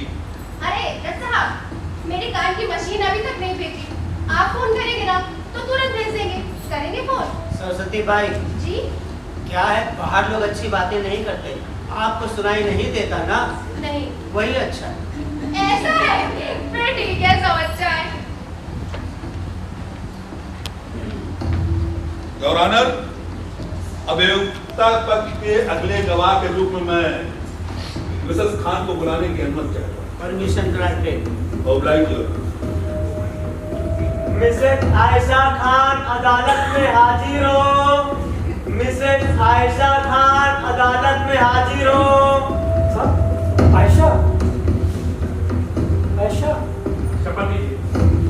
मैं शपथ लेती हूँ, जो कहूँगी सच कहूँगी, सच के सिवा कुछ नहीं कहूँगी। प्रोसीड। ऑब्जेक्शन योर ऑनर, मेरा इस गवाह की गवाही से विरोध है, क्योंकि गवाह मिसेस आयशा खान नहीं है, अभियुक्त की पत्नी आयशा नितिन सावरकर है। योर ऑनर, अभियुक्ता पक्ष के अगले गवाह के रूप में मैंने मिसेस आयशा खान को बुलाने की अनुमति मांगी है, मिसेस आयशा नितिन सावरकर की नहीं। ऑब्जेक्शन ओवर हो। Thank you your honour. आपका नाम? बेगम आयशा खान। आप नितिन सावरकर के साथ उनकी पत्नी के रूप में रहते हैं? जी हाँ। आप उनकी पत्नी हैं? अगर सच कहूँ तो नहीं। दुबई में नितिन से भेंट होने से पहले मेरा निकाह हुआ था, और मेरा पहला पति जिंदा है, अभी तक हमारा तलाक नहीं हुआ है, इसीलिए शादी गैर कानूनी है। योर ऑनर, ये शादी गैर कानूनी है। योर ऑनर, फिर भी मेरा इस गवाह की गवाही से विरोध है, क्योंकि गवाह का तथाकथित पहले विवाह का कोई भी प्रमाण कोर्ट में उपलब्ध नहीं है। योर ऑनर, मेरे आदरणीय में थोड़ा संयम दिखाते तो उचित होता है। मिसेस आयशा खान का निकाहनामा 14 फरवरी 1999 को उन्होंने मिस्टर रियाज खान से निकाह किया था। उनका ये निकाहनामा सही है? सही है। Your honour, objection over. मेरा निर्णय है कि गवाह गवाही देने में सक्षम है। Thank you your honour. Mrs Khan, बताइए 14 जून को क्या हुआ? नितिन उस दिन 7:30 बजे घर से बाहर निकल गया। और आपके द्वारा पुलिस को दिए हुए बयान के अनुसार वो रात को 9:25 पर वापस आया, राइट? नहीं, नितिन जब घर वापस लौटा तो 10:10 पे। अरे नहीं नहीं, ये झूठ है। आयशा, तुम अच्छी तरह जानती हो कि मैं उस दिन लौटा था तो 9:25 हुए थे। तुम किसके कह रहे थे, ये सब बोल रही हो? साइलेंस। मिस्टर नितिन सावरकर, यहाँ आपकी ओर से बोलने के लिए आपके वकील हैं। बिना अनुमति के बोलना ठीक नहीं। अरे साहब, पर ये क्या बोल रही, मेरी समझ में नहीं आ रहा है। साइलेंस। प्रोसीड। उसकी सांस फूली हुई थी, जैसे जैसे कहीं से भागता हुआ है। अब बहुत बेचैन था वो। घर पहुंचते उसने शर्ट निकाली और शर्ट की दोनों बाहियां बारीकी से जांचा था। फिर उसने उस वक्त खून के धब्बे थे, फिर उसने मुझे उसे धोने को कहा। आपने उस खून के धब्बों के बारे में उनसे पूछताछ की? जी मैंने पूछा ना, कि ये खून के धब्बे कैसे? फिर उसने क्या कहा? उसने कहा कि मैंने उसका कत्ल कर दिया। अरे ये सब झूठ है योर ऑनर, एक शब्द भी सच नहीं है। Silence mister Nitin Khan. आयशा खान, आप क्या कह रही हैं? इसका एहसास आपको है ना? जी, मैं आपको सत्य बता दूं, यही आपकी अपेक्षा है ना? Yes, proceed. उसने क्या कत्ल किया, मतलब किसका? श्रीन वाडिया का। 14 जून को क्या हुआ? फिर उसके बाद उसने कहा कि मैंने उसका कत्ल कर दिया। उसने मुझसे कहा कि अगर कोई पूछे तो कहना कि हम 9:30 बजे घर पर ही थे। फिर उसने पूछा मुझसे कि मैंने उससे पूछा कि तुमने उसका कत्ल किया है, अगर ये बात पुलिस जान गई तो उस पर उसने हंस के कहा कि मैंने ऐसी व्यवस्था की है कि पुलिस को लगेगा ये सब चोरी का मामला है। और एक बात, वो बार बार मुझसे पूछ रहा था कि अगर कोई पूछे तो कहना हम दोनों 9:30 बजे घर पर ही थे। फिर उसके बाद पुलिस ने आपके बयान को नोट किया। उन्होंने आपसे पूछा कि रात के 9:25 पर सावरकर कहाँ था? जी, अब पूछा ना। फिर आपने पुलिस को क्या जवाब दिया? मैंने कहा कि हम दोनों घर पर ही थे। मिसेस खान, फिर अब आप अपने बयान को क्यों बदल रही हैं? क्योंकि ये कोई मामूली गुनाह नहीं है, ये एक कत्ल का गुनाह है, एक दुर्बल अकेली स्त्री के कत्ल का गुनाह। अपने जिंदगी में कभी किसी का उसने बुरा किया होगा? सिर्फ इसे बचाने के लिए मैं झूठ नहीं बोलूंगी। ये बात सत्य है कि इसने मुझ पर बहुत उपकार किए हैं, मुझसे शादी की, मुझे इस देश में हमेशा के लिए वापस लाया, इसीलिए मैं इसके प्रति कृतज्ञ हूँ और इसीलिए इसने मुझे आज तक जो कहा मैं वो करती आई हूँ। क्योंकि आपको नितिन से प्रेम? नहीं, मेरा नितिन से कभी प्रेम नहीं था। मतलब शुरुआत में जब आरोपी ने अपने समर्थन में गवाही देने की बात कही तब आप कृतज्ञतावश तैयार हो गए, लेकिन बाद में आपको महसूस हुआ कि आप कुछ गलत कर रहे हैं। जी बिल्कुल सही, बिल्कुल सही। आपको ऐसा क्यों महसूस हुआ?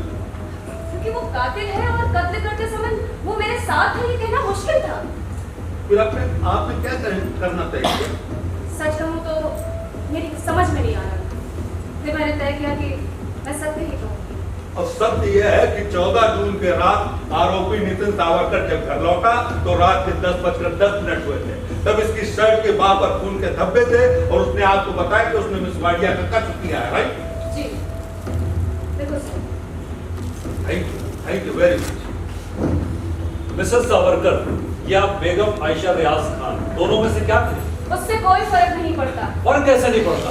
अभी भी इस देश में विवाह संस्था की और गंभीरता से देखा जाता है, फिर भी आपने दुबई में अभियुक्त से विवाह करते समय झूठा बर्ताव किया, झूठ बोली, यहाँ तक कि अपनी पहली शादी पहले पति के जिंदा होने की सत्य स्थिति अभियुक्त से छुपा के रखी। मुझे उनसे सत्य कहना मूर्खता नहीं होती।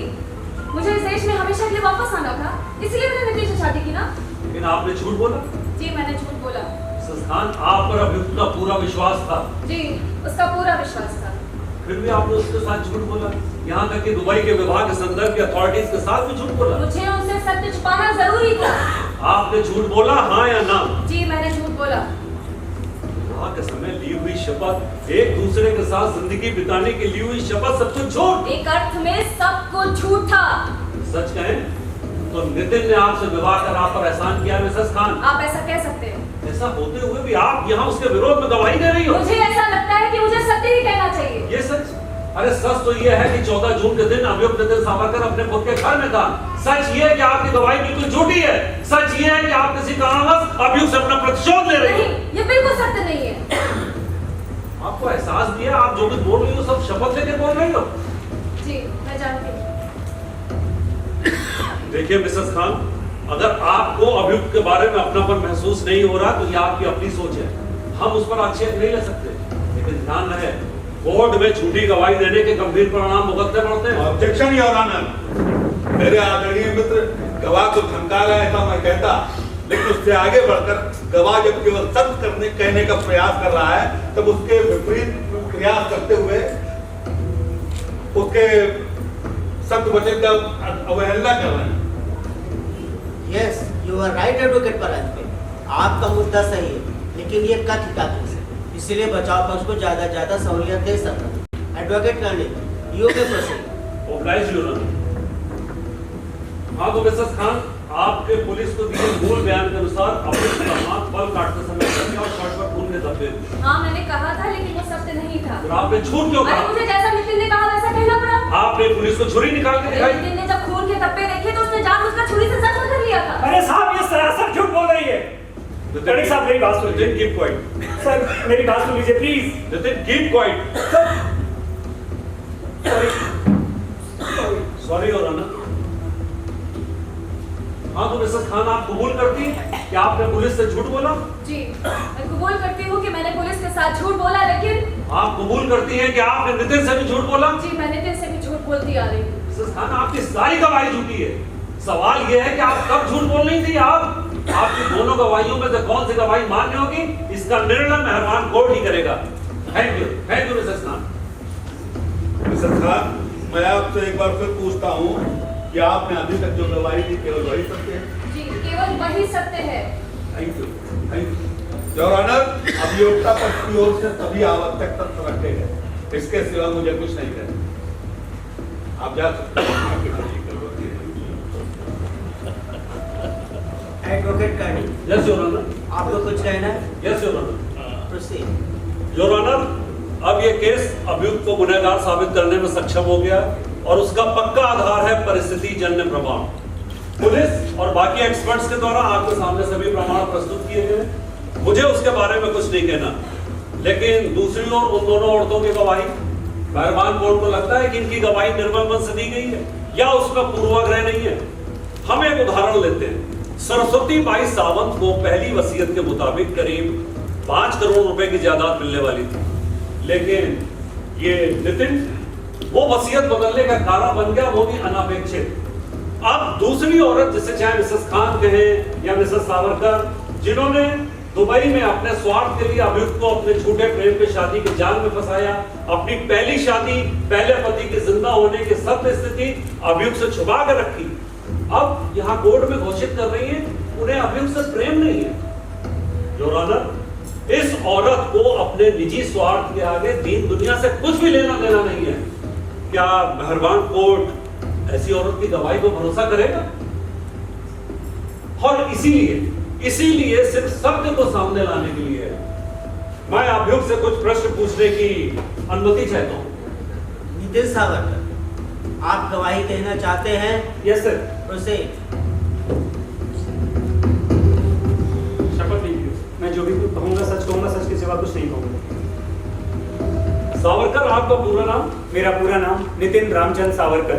सावरकर, आपने 14 जून को इस महिला श्रीन वाडिया का कत्ल किया? नहीं साहब, मैंने कोई कत्ल नहीं किया है, सचमुच नहीं किया है। Thank you. एडवोकेट कार्नी, आपको सिर्फ इतना ही पूछना था? यस योर ऑनर, मुझे सिर्फ इतना ही पूछना है, क्योंकि अभियुक्त को पहले ही बहुत तकलीफ हुई है। वैसे भी मेरे विद्वान मित्र एडवोकेट फ्रांस में अपनी ओर से जरा शुरू करने को उत्सुक होंगे। इनके सवालों के जवाब देने के सामर्थ्य अभियुक्त में है। एडवोकेट फ्रांस पे आप जिरा शुरू कर सकते हैं। यस।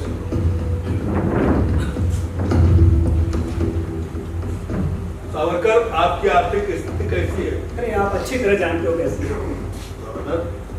अभियुक्त को आदेश दिया जाता है कि पूछे गए प्रश्न को उत्तर ढंग से दिए जाए। I am sorry sir, sorry. Savarkar, मैं आपसे एक बार फिर पूछता हूँ, आपकी आर्थिक स्थिति कैसी है? देखिए साहब, मेरे पास इस समय कोई जॉब नहीं है। अर्थात आपकी मासिक आय शून्य है, राइट? जी सही है। मिस वाडिया की अमीरी की जानकारी आपको पहली बार कब हुई? कि मैं पहली बार मिला था, मुझे ये सब कुछ भी नहीं पता। हो सकता है, लेकिन पहले ही मुलाकात में आपको ये जानकारी हो गई और आपने उनसे दोस्ती करना तय किया, राइट? हो सकता है, लोग ऐसा सोच सकते हैं। हो सकता है या नहीं? कैसे बताऊं आपको मैं? कैसे भी, लेकिन बताइए। देखिए, एक मनुष्य के रूप में मुझे वो अच्छी लगी, पर हमारी दोस्ती में धन का कोई संबंध नहीं था। सावरकर, अगर मिस वाडिया गरीब होती तब क्या आपने उनसे इतनी गहरी दोस्ती की होती? बिल्कुल नहीं, ये बात जचती नहीं, क्योंकि जिस आदमी की मासिक आय शून्य है, उस आदमी कैसे विचार जचते हैं? अच्छा ये बताइए, आपको नौकरी से क्यों निकाला है? देखिए साहब, मुझे नौकरी से निकाला नहीं गया था, वो नौकरी मैंने छोड़ दी। हो सकता है कि ये बात जचती है, क्योंकि लगता है आपको नौकरी पसंद नहीं, इसीलिए आपने तय किया जो विषय, जो काम पसंद है उसके साथ जुड़ा जाए, और उसके ही एक हिस्से के रूप में आपने मिस वाडिया जैसी अमीर और एकाकी महिला से दोस्ती की, राइट? साहब, मिस वाडिया बहुत अच्छी थी, अब अच्छे लोगों के साथ दोस्ती करना भी क्या गलत है? सावरकर, आप मिस वाडिया को उनके आर्थिक व्यवहार में मदद करते थे, ये सच है? जी सच है। टैक्स रिटर्न फाइल करना, म्यूचुअल फंड, शेयर मार्केट के थोड़े बहुत फॉर्म्स वगैरह भर के मैं मदद जो हो पाती थी कर देता था। नहीं, फिर से ये बात नहीं जच रही। गाड़ियां ठीक करने वाला मामूली मैकेनिक टैक्स रिटर्न के मुश्किल फॉर्म कुशलता से सबमिट करता है। और योर ऑनर, सरस्वती बाई के कहने के अनुसार मिस वाडिया को आर्थिक व्यवहार अच्छी तरह से मालूम थे। पर साहब शिरीन ही कहती थी कि वो ठीक से नहीं कर सकती। शिरीन कहती थी क्या? आई एम सॉरी, मैं कहना चाहता था मिस वाडिया साहब, मैं उन्हें शिरीन ही कहता था। उन्हीं का आग्रह रहता था कि मैं उन्हें शिरीन कहूँ। और आपके लिए शिरीन का आग्रह से रातों पर आई डोंट नो। संभव है इनके विवाह के बाद मिस वाडिया जानती थी कि आपका विवाह हुआ? अरे हाँ साहब, मैंने उन्हें बताया था। कभी तो उन्होंने आपकी पत्नी को घर बुलाया होगा, कभी बुलाया? नहीं साहब, कभी नहीं बुलाया। नहीं, कैसे? अभी अभी तो आपने कहा कि मिस वाडिया बहुत अच्छी थी, फिर उन्होंने आपकी पत्नी को घर तो नहीं बुलाया। नहीं साहब, अब क्यों कैसे मैं नहीं बता सकता। हो सकता है उनका औरतों से ज्यादा मेलजोल नहीं था ना, इसीलिए शायद। पुरुषों से अच्छा मेलजोल था, विशेषकर आप जैसे युवा और आकर्षक पुरुषों के साथ। अरे साहब, कैसी बातें कर रहे हैं आप।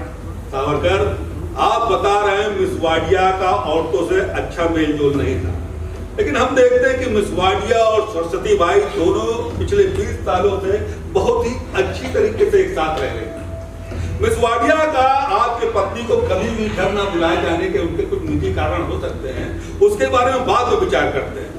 तात्पर्य यह है योर ऑनर कि मिस वाडिया ने इनकी पत्नी को अपने घर कभी नहीं बुलाया। ठीक है, उन्होंने नहीं बुलाया, लेकिन आप तो अपनी बेगम साहिबा को लेकर जा सकते थे, कभी गए? नहीं साहब, कभी नहीं। क्यों? क्योंकि शिरीन को गलतफहमी हुई थी कि मेरा और मेरी पत्नी का रिश्ता ठीक नहीं है। और वो गलतफहमी उन्होंने अपने आप कर ली होगी, क्योंकि ऐसी गलत जानकारी आपको दे। आप बिल्कुल सही कह रहे हैं साहब, उन्होंने अपने आप ही सोच लिया था। इसका एक कारण हो सकता है सावरकर, मिस वाडिया के मन में आकर्षण। जी सही है। सही कह रहे हैं। सही है साहब, जैसे माँ अपने बच्चे के लिए पजेसिव होती है, वैसे शिरीन मेरे लिए पजेसिव थी। बिल्कुल माँ जैसी। मतलब? देखिए साहब, जैसे माँ अपने बेटे को बहू से दूर रखना चाहती है, वैसे ही। मतलब आपके इन संबंधों से नहीं, मतलब मिस वाडिया और आपके संबंधों को वात्सल्यपूर्ण कह सकते हैं। अरे साहब, वात्सल्यपूर्ण ही तो थे। ठीक है, तो इस वात्सल्यपूर्ण संबंधों से ही आपको कुछ आर्थिक प्राप्ति होगी, ऐसा कभी आपने अपेक्षा नहीं की थी साहब। की थी? देखिए योर ऑनर, कह रहे अपेक्षा की थी साहब, पर ये साहब जिस सर से कह रहे हैं उस सर से नहीं। क्या मतलब सावरकर, कौन सा? देखिए साहब, मैंने ना कार के लिए एक वाइपर बनाया था। अरे देखिए, आपका तो छीनिया थोड़ा सा सीधा संबंध है साहब। वो तो हो गए, उस वाइपर के प्रोडक्शन कॉस्ट में शिरीन कुछ आर्थिक मदद करेगी, बस इतनी सी अपेक्षा थी। मतलब कि टोटल प्रोडक्शन कॉस्ट वो देने वाली थी और होने वाला प्रॉफिट नहीं साहब। हमारी दोस्ती में धन का तो कोई संबंध था ही नहीं। मैं उसे दिल से चाहता था, बस इतना ही कारण था बस। बहुत बार हमने सुना कि आप उन्हें कितना पसंद करते हैं, लेकिन उससे आगे बढ़कर सावरकर, आपके बारे में कुछ विलक्षण जानकारी दे दूं? जी बताइए।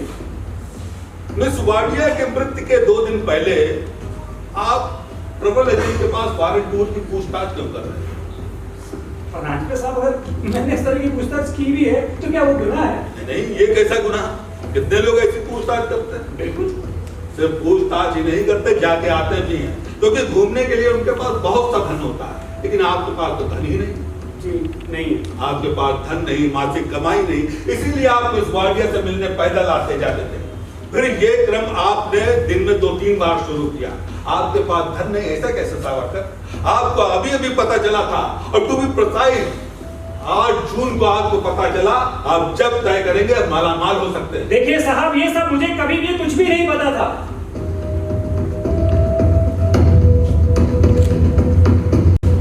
अरे ये तो साहब, मैं 2 दिन पहले ही रास्ते से जा रहा था, अब सामने एक ट्रैवल एजेंट के शोकेस में मैंने कुछ पोस्टर्स देखे।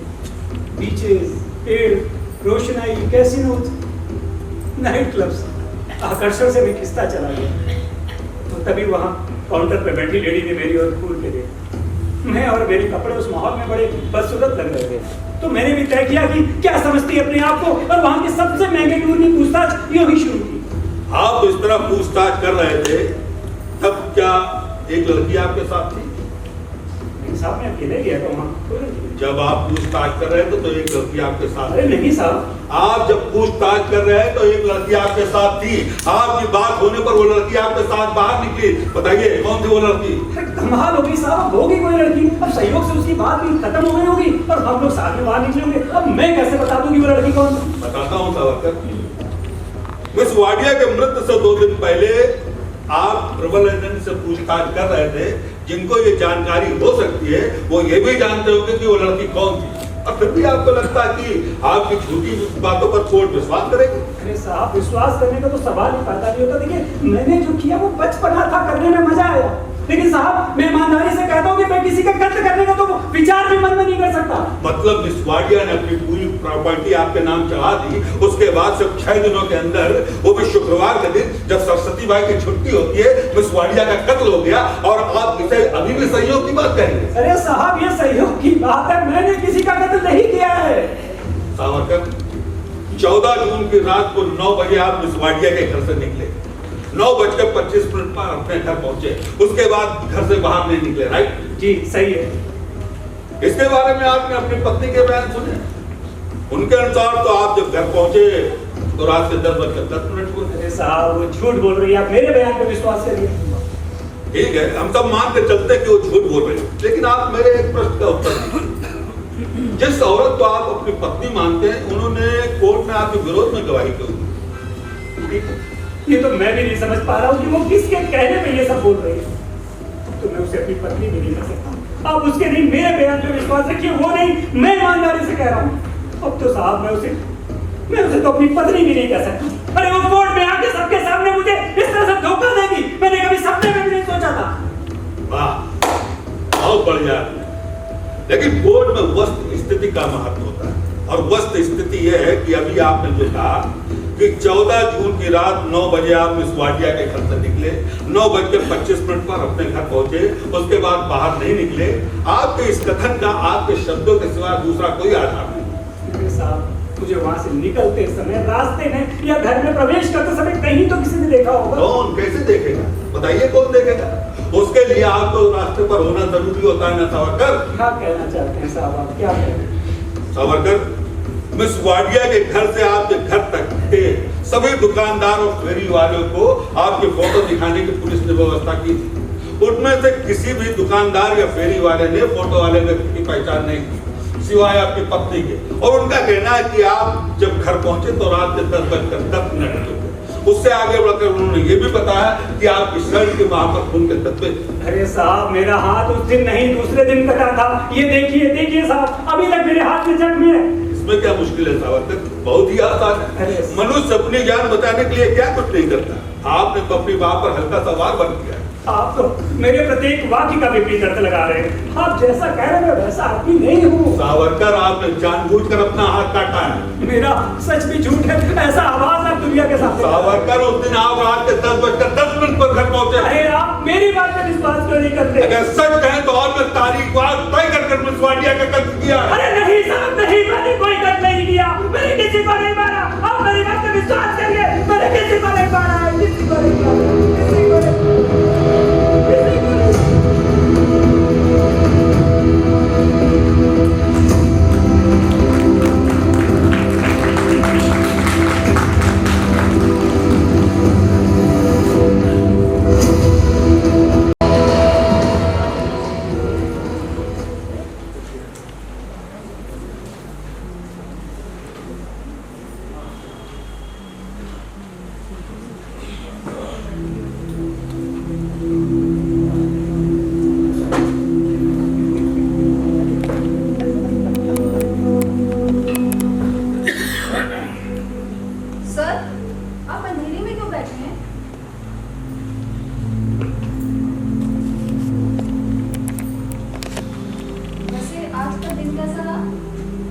बहुत ही बुरा।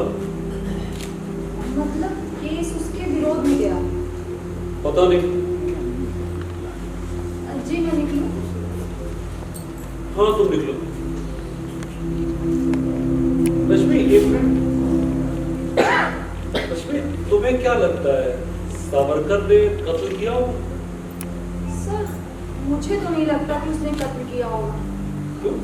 क्यों, तुम्हें ऐसा क्यों लगता है? क्योंकि सर वो सीधा साधा आदमी लगता है, इसीलिए। मतलब सर कितना मासूम दिखता है। ठीक है। इस सावरकर की भी एक बात बड़ी अजीब लगती है, इसका सभी औरतों पे जादू चलता है। मतलब औरतों पर अच्छा इंप्रेशन होता है। देखो ना, किसी के मन में वात्सल्य की भावना, तो किसी के मन में प्रेम की भावना, तो किसी के और कुछ। खान का किसी भावना संबंध होगा, ऐसा लगता है। अरे नहीं प्रताप, तुम गलती कर रहे हो। मुझे लगता है कि खान बाई भावना प्रधान होगी। सचमुच? देखो ना, उसके चेहरे के तटस्थ भाव के पीछे जरूर कुछ छिपा हुआ है। लगता है कुछ हो रहा है। पता नहीं इतने सालों के कैरियर में इस तरह का व्यक्तित्व नहीं देखा। बहुत ही विचित्र। सर, इस केस को आप उस औरत से अपनी निजी लड़ाई करने देंगे? क्या बोल रहे हो तुम? अरे इस केस के निर्णय पे एक आदमी की जिंदगी निर्भर है। कहाँ की लड़ाई और क्या? पता नहीं जज साहब क्या निर्णय लेते, लेकिन एक बात अच्छी हुई है, उस औरत के बारे में उनका मत बिल्कुल नहीं लगा। हाँ, लेकिन इस सावरकर की भी मूर्खता की कमाल है। इसका फॉरेन टूर्स की पूछताछ करने जाना लगता है हम लोगों को महंगा पड़ेगा। मुझे समझ में नहीं आ रहा है कि ये वाडिया बाई अपनी वसीयत बदल के इसके नाम क्या करती है और ये आदमी तुरंत वहां जाकर पूछताछ क्या करता है। सब कुछ गड़बड़ लगता है। अब तक की केस जर्नी से सिर्फ सावंत बाई की गवाही से हमारे यहाँ कुछ लग सकता है, बाकी कुछ नहीं। मतलब पूर्वाग्रह? सिर्फ पूर्वाग्रह? अरे भयानक पूर्वाग्रह है। लेकिन आपने भी उसके पहरेपन को कोर्ट में एकदम सही पकड़ा। हाँ, लेकिन उसने भी मुझे पकड़ा टीवी की बात से। इसीलिए कहता हूँ अपने गवाहों को कभी अंडर एस्टिमेट मत करना, कभी भी नहीं। फिर भी सर, अभी तक एक बात स्पष्ट नहीं हुई, उस रात को वास्तव में क्या हुआ? देखो प्रताप, मुझे नहीं लगता कि पुलिस इतनी सहजता से चोरी का शक खारिज करेगी। मुझे लग रहा है कि इस वाडिया बाई के प्रकरण में सावंत बाई ने इस बच्चे सावरकर को उलझाने के लिए पुलिस को झूठ बताया होगा कि उसने वाडिया बाई से बात करते हुए इसकी आवाज सुनी। लेकिन सर, सरस्वती बाई इतना झूठ क्यों बोलेगी? क्यों नहीं बोलेगी, बताओ ना। जिस औरत को पहली वसीयत के मुताबिक 5 करोड़ रुपए की जायदाद मिलने वाली थी, उसे इस गधे ने बदलने में मजबूर किया ना। क्यों नहीं बोलेगी झूठ, बताओ। वो आवाज जो थी, और अच्छा वो जो वो कह रही थी कि आवाज सुनाई थी, कैसी आवाज? हंसते क्या? हाँ। तो सोचो कि वो कातिल का वाडिया बाई का सर फोड़ने से पहले उसे खुदकुदी कर रहा था। सर, हाँ? एक औरत आई है। औरत? जी, उसे सावरकर केस के संदर्भ में आपसे मिलना है। हे भगवान, अब ये कौन बना? सर, वो कुछ विचित्र दिख रही है और बात भी बहुत ज्यादा कर रही है। मुझे बोली कि मेरे पास कुछ ऐसे प्रमाण है जो सावरकर केस के लिए उपयोगी है। छोड़ो, कुछ भी नहीं होता। जब ऐसे महत्वपूर्ण केस चलते हैं तो वकील के दफ्तर पे गली कूचे के लोग आने लगते हैं, मेरे पास ये है, मेरे पास वो है। राणे, क्या किया जाए भाई? सर, देखते हैं। ठीक है, भेजो, देखते हैं कौन है। Yes sir.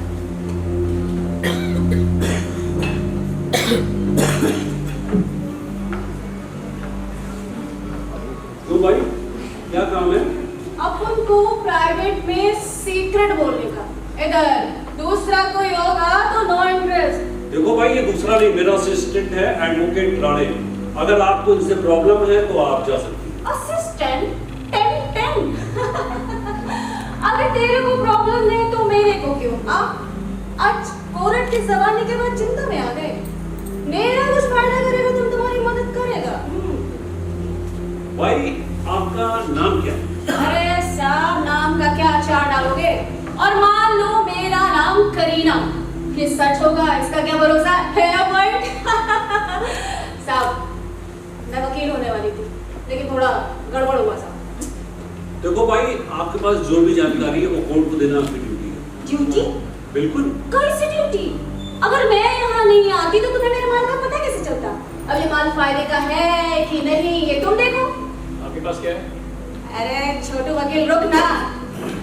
आज मैं कोर्ट गई थी, उस 420 की गवाही सुनी, एकदम पतिव्रता बन के आई थी। लोगों को धोखा हो सकता है साहब, अपन को नहीं। हाँ ठीक है, समझ गए। आपके पास कैसी जानकारी है? पहले मेरा क्या फायदा होगा वो बताओ, बाकी बात नहीं। नहीं, पहले आपके पास क्या है वो हमें समझना चाहिए। ओहो, समझो नहीं यार, बिना सौदा नहीं। हाँ हाँ भाई, आपको जो भी समझना है समझ लीजिए। आपके पास कैसी जानकारी है? मेरे पास उस भूतनी को रोकने के पत्र हैं। किसके पास? अरे उसी के, आपके बेगम आयशा खान के। हाँ, नितिन सावरकर को लिखे हो। अरे कैसा है रे तो छोटे वकील? भाई वैसे पत्रों की तरफ कुत्ता भी नहीं देखेगा। आप बताइए इनको, जरा बताइए। ठीक है भाई, आपके पास जो भी पत्र है उसके लिए हम आपको 5,000 रुपए दे सकते हैं। ठीक है, वैसे पत्रों के लिए सिर्फ 5,000 रुपए। ठीक है, सावरकर को निर्दोष सिद्ध करने वाला अगर एक भी पत्र मिल जाता है तो 10,000 दे देंगे, इससे ज्यादा नहीं। कबूल? अरे जाओ साहब, तुम कुछ नहीं समझता, मैं जा रही हूँ। 15,000। ओह, बोली बढ़ गई। देखना साहब, इन पत्रों से वो चिकना छूटेगा और वो भूतनी अटक जाएगी। तब याद करना साहब। हाँ, एक हाथ ले, एक हाथ दे दे। नहीं नहीं नहीं, मेरा खातर जमा होना चाहिए, फिर पैसे दूंगा। अच्छा, खातर जमा किए बगैर सौदा नहीं। लीजिए।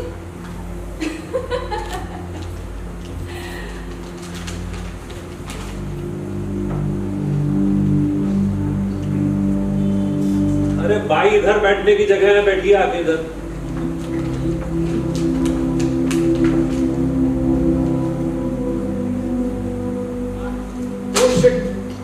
तो भाई, ये पत्र आपको कहाँ मिले? साहब वो मत पूछना, काम का है तो वहां निकालो। अरे रुक जाइए 1 मिनट। अरे साहब, बोनी का टाइम है। भाई, मैं एक काम करता हूँ।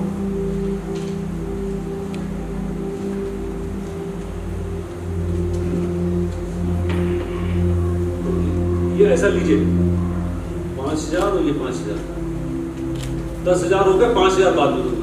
अरे साहब, किसी से भी पढ़ लो, इतना भी विश्वास नहीं क्या? मैंने गिना क्या? फिर आपका आयशा खान पे इतना गुस्सा क्यों? बोले बोले छोटू वकील। देखो, तुम भी देखो। ये उस औरत ने? नहीं, उसके यार ने, शकील ने। पहले मेरा और शकील का लव था। अरे ये औरत बीच में घुस गई, पीछे ही पड़ गई, और ये नालायक साला उस पर भी था। अरे दोनों छिप छिप कर मिलते थे। धीरे धीरे मैं सब समझ गई। बहुत राड़ा किया साहब, एक दिन रंगे हाथों पकड़ा, बहुत बोली साहब। उससे ज्यादा तो उस औरत को साहब, वो तो मर्द था, लेकिन वो तो औरत थी ना। अपना पति जिंदा तो दूसरे की थाली में मुंह क्यों मारने का? आदत होगी साली की, इसीलिए गालियां दी, इसीलिए से गुस्सा आया, चूरी से मेरा चेहरा जख्मी कर दिया। शुक्र है मैं बच गई। ऊपर से कहता है, अब देखता हूँ कौन यार मिलता है तुझे।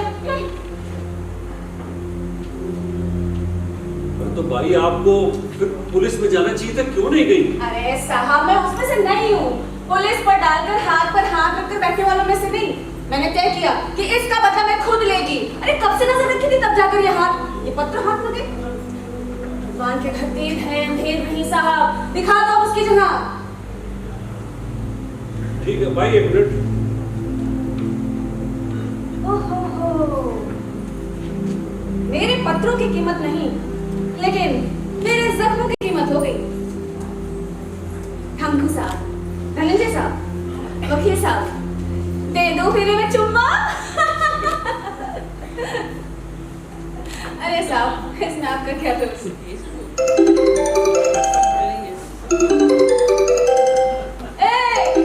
मेरा बज रहा है, एड़ा है क्या? हाँ बोल बकिया।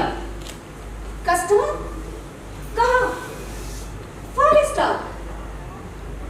अरे अरे जरा ऊंचा बोल रे। नेटवर्क नहीं, सिग्नल सिग्नल सिग्नल। अरे बाहर चलो भाई, बाहर जाके बात करो। हाँ बोल। सर, इन पत्रों के मैं अच्छे से जांच कर लीजिए। अरे वो सब कुछ होगा प्रताप, लेकिन उतना काफी नहीं है। उस औरत पर हमला करने वाले शकील का आता पता उससे मिल जाता। हेलो रश्मि, उस औरत की फोन पर बात खत्म हुई होगी तो उसे तुरंत अंदर भेज दो। क्या? ऑफिस के बाहर निकल गई? अरे तो तुम क्या कर रही हो? अरे तुम नीचे जाओ दौड़ के उसके पीछे, और उससे बोलो कि साहब ने 5 मिनट के लिए बुलाया, अर्जेंट काम है। या तो साहब और पैसे देने वाले हैं। चली गई सर, मुझे नहीं लगता ये औरत अपने हाथ लगेगी। अरे इसे सोच समझ कर प्लान बनाया होगा, इसे जरूर शकील से डर लगता हो। देखो, इस औरत के लिए हम पुलिस प्रोटेक्शन भी मांग सकते हैं। अरे कब तक? आज नहीं तो कल उस पर हमला भी कर सकता है। अब किया भी क्या जा सकता है, कुछ सबूत तो हाथ लग गए। देखते हैं कि इसके आधार पर नितिन को बचा सकते हैं, नहीं तो केस हाथ से निकल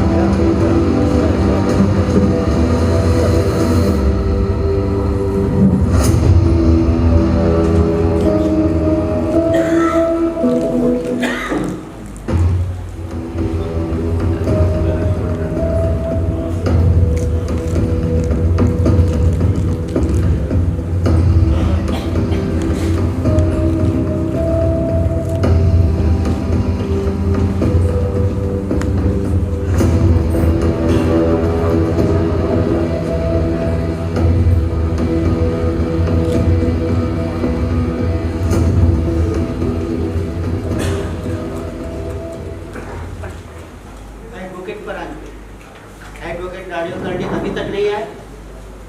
yes your honour. Okay, you may proceed. Your honour, मेरे पहले कथन के अनुसार अभियोजक पक्ष के सभी आवश्यक तफसील रखे गए। बचाव पक्ष की गवाही अभियुक्त के बयान के साथ पेश की गई। इस केस का निष्कर्ष क्या होगा, ये बात सूर्य के प्रकाश की तरह स्पष्ट है। मेरी आपसे विनती है कि इस केस का जल्द से जल्द। We are extremely sorry, Your Honor, for being late. कल शाम को इस केस की सुनवाई स्थगित होने के बाद मेरे हाथ को चकित करने वाले प्रमाण लगे हैं, इसलिए गवाह आयशा खान को दोबारा बुलाने की जरूरत है। आपकी अनुमति चाहिए। एडवोकेट कर्णी, चकित करने वाले प्रमाण आपके हाथ कब लगे? योर ऑनर, मेरे सम्मानीय मित्र के इस मान पर मेरा ऑब्जेक्शन है।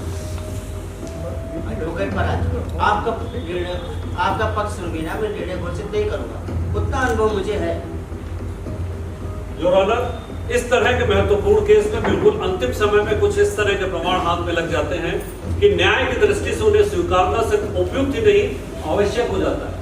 मेरी इस बात के सबूत के रूप में 3 उदाहरण देने की परमिशन चाहिए। Permission granted. योर ऑनर, सन 1961 में महाराष्ट्र शासन के विरुद्ध हुमायूं पटेल, सन 1967 में महाराष्ट्र शासन के विरुद्ध शैलेंद्र साहब और सन 1983 में महाराष्ट्र शासन के विरुद्ध प्रमिला अयंगर। इन तीनों केसेस में इस तरह के प्रमाण स्वीकारने पड़े। ठीक है, अयंगर केस मुझे अच्छी तरह से वापस कहने की जरूरत नहीं। Thank you. एडवोकेट पराज, अब बताइए आपको कुछ कहना है? योर ऑनर, सिर्फ अपवादात्मक परिस्थिति में इस प्रकार के प्रमाणों को स्वीकार कर सकते हैं, लेकिन परिस्थिति निर्विवाद अपवादात्मक होनी चाहिए। मेरे आदरणीय मित्र जिस बात का जिक्र बार बार कर रहे हैं, वो चकित करने वाला प्रमाण क्या है मुझे नहीं मालूम। योर ऑनर, मेरे पास कुछ पत्र हैं आयशा खान के, उनके अपने हस्ताक्षर किए हुए। एडवोकेट कर्णी, मुझे वो पत्र देखने पड़ेंगे। Sure your honour. Your honour, अब मुझे 1981 का वो केस याद आ रहा है, महाराष्ट्र शासन विरुद्ध बालकृष्ण आचरेकर। क्या? महाराष्ट्र शासन विरुद्ध बालकृष्ण आचरेकर। ये केस 1981 का नहीं बल्कि 1982 का है। उस समय मैं ही था सरकारी वकील। मुझे अच्छी तरह से याद है, उस समय आपने भी विरोध जताया था और मेरे बाद कोर्ट ने इसकी मंजूरी दी थी। योर ऑनर, वकील महाशय, निरुपाय कर मुझे कहना पड़ रहा है कि आपकी स्मरण शक्ति आपका साथ नहीं देगी। उस समय शेख साहब ने मेरे विरोध को रिजेक्ट किया था। Thank you your honour. Objection overruled. Advocate Karni, अगर वो पत्र असली है तो इससे आगे कोर्ट में गंभीर समस्या आएगी। आप गवाह को बुला सकते हैं। Permission granted. Mrs Ayesha Khan अदालत में हाजिर हो। मिसेस आयशा खान अदालत में हाजिर हो।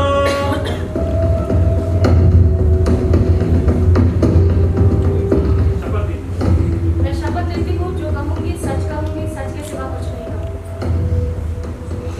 मिसेस खान, आपने शपथ ली है, आपको इसका एहसास होगा? जी हाँ। आपने सच कहने की शपथ ली है, आपको इसका एहसास होगा? जी मैं जानती हूँ। आप मुझे बताइए, आप शकील नाम के आदमी से जानती हैं? हाँ? मैंने कहा आप शकील नाम के किसी आदमी को जानती हो? नहीं, मैं शकील नाम के किसी आदमी को नहीं जानती। आपको पूरा विश्वास है? हाँ हाँ, मैं शकील नाम के किसी आदमी को नहीं जानती। आश्चर्य, नाम इतना कॉमन है कि आजू बाजू में एक आध शकील हो सकता है। एक मिनट, जब मैं दुबई में थी तब मैं शायद किसी शकील को जानती होंगी, लेकिन अब उसका नाम याद रखना जरूरी नहीं है। आप जो कह रही ठीक है, मगर मेरे पास 17 जून का एक पत्र है। ये क्या है आपके हाथ में? आपका शकील को 17 जून को लिखा हुआ खत मेरे पास है। देखिए, आप जैसा कह रहे हैं उसमें कोई तथ्य नहीं है। मैंने इस तरह का एक भी पत्र नहीं लिखा है। देखिए मिसेस खान, आप मेरी बात सुन लेंगे तो अच्छा होगा, क्योंकि आपने शकील को एक नहीं ऐसे कई पत्र लिखे हैं और ये उनमें से एक है। ये झूठ है, ये साफ झूठ है। मिसेस खान, आपके और शकील के बहुत ही नजदीकी संबंध दिखाई दे रहे हैं। अरे नहीं हरी साहब, उस पे ऐसे गंदे इल्जाम मत लगाइए प्लीज प्लीज। साइलेंट। अब ये तो चुप बैठना उसके हित में, अन्यथा कोर्ट एक्शन ले सकती है। Sorry sir. Savarkar, did you hear this? Are you sure? हाँ, तो मिसेस खान, आपके इन पत्रों में जो कुछ लिखा है उसके बारे में एक सभ्य और सुसंस्कृत मनुष्य के रूप में मुझे कुछ बोलना नहीं था, लेकिन इस केस की दृष्टि से जो एक महत्वपूर्ण पत्र है, मैं उसमें से एक का यहाँ वाचन करूंगा। Your honour, proceed. मेरे प्यारे शकील, अचानक हालात कुछ ऐसे हुए। ये कैसे हो सकता है? जाइए मिसेस खान, अपनी जगह पे वापस जाइए। जो कुछ कहना वहीं से कहिए, जाइए। ये पत्र झूठ है। मैं अपने पत्र नीले कागज पर लिखती हूँ। विशिष्ट रंग का कागज होता है और उस पर मेरे इनिशियल्स होते हैं। मैं पत्र लिखने के लिए किसी अन्य कागज का इस्तेमाल नहीं करती। नीला रंग, बराबर ही नीला रंग। भाई ये तो टेलीफोन का बिल था और ये नीला रंग, ठीक है? देखिए, ये गैर कानूनी है। किसी की निजी चीजें हड़प करना चोरी है। अच्छा, और आपको ये मेरा पत्र आगे बोलिए ना, प्लीज बोलिए। अरे रुक क्यों गई? योर ऑनर, गवाह को सूचित किया जाता है कि सिर्फ पूछे गए प्रश्न को उत्तर दीजिए। आपको ये पत्र एक औरत ने दिया? मुझे मेरे सवाल का जवाब चाहिए। आपने शकील नाम के व्यक्ति को यह पत्र लिखा या नहीं? नहीं, ये झूठ है। ये मेरे खिलाफ रचा हुआ षड्यंत्र है। षड्यंत्र? बिल्कुल। षड्यंत्र आपने रचा है, क्योंकि आप लगातार झूठ बोल रही हैं, क्योंकि यह पत्र ये झूठ है। आप जैसा कह रहे हैं, मुझे वैसा खत लिखने की कोई जरूरत नहीं थी। जरूरत थी, क्योंकि आपको एक साथ स्वतंत्रता और निजी सुखियों ले जाने वाला रास्ता मिल गया था, और इसके लिए एक बेकसूर की बलि चढ़ाने में आपको कोई इच्छा नहीं है।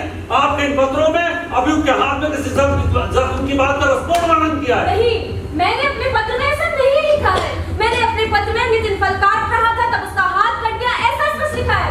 Thank you Mrs Khan. आपने मेरे पत्र पढ़ने से पहले पत्र में लिखी हुई बात आपको याद आ गई, और ये बात आप मेहमान कोर्ट के सामने कबूल कर रही हैं। Thank you Mrs Khan.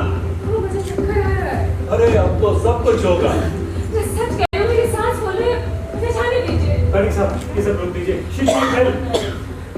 देखिए, ये कोर्ट है, आप कहीं नहीं जा सकते। रुक जाइए। मुझे जाने दीजिए, प्लीज मुझे छोड़ दीजिए, प्लीज मुझे जाने दीजिए। पूरा पत्र पढ़ लीजिए। जी योर ऑनर।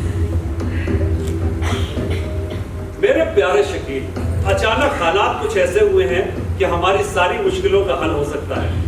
अब मैं तुम्हारे काम में हाथ बटाने आ सकती हूँ, लेकिन तब तक मुझे तुम्हें किसी भी खतरे से महफूज रखना है। याद है, मैंने तुम्हें बताया था एक बूढ़ी औरत के बारे में, उसका खून हुआ है, और उस खून का इल्जाम नितिन पर लगाया जा रहा है। असल में उस कत्ल की रात 9:30 बजे नितिन मेरे साथ ही था, लेकिन ये बात सिर्फ मैं ही साबित कर सकती हूँ। मैं ये भी तो कह सकती हूँ कि खून नितिन ने ही किया है।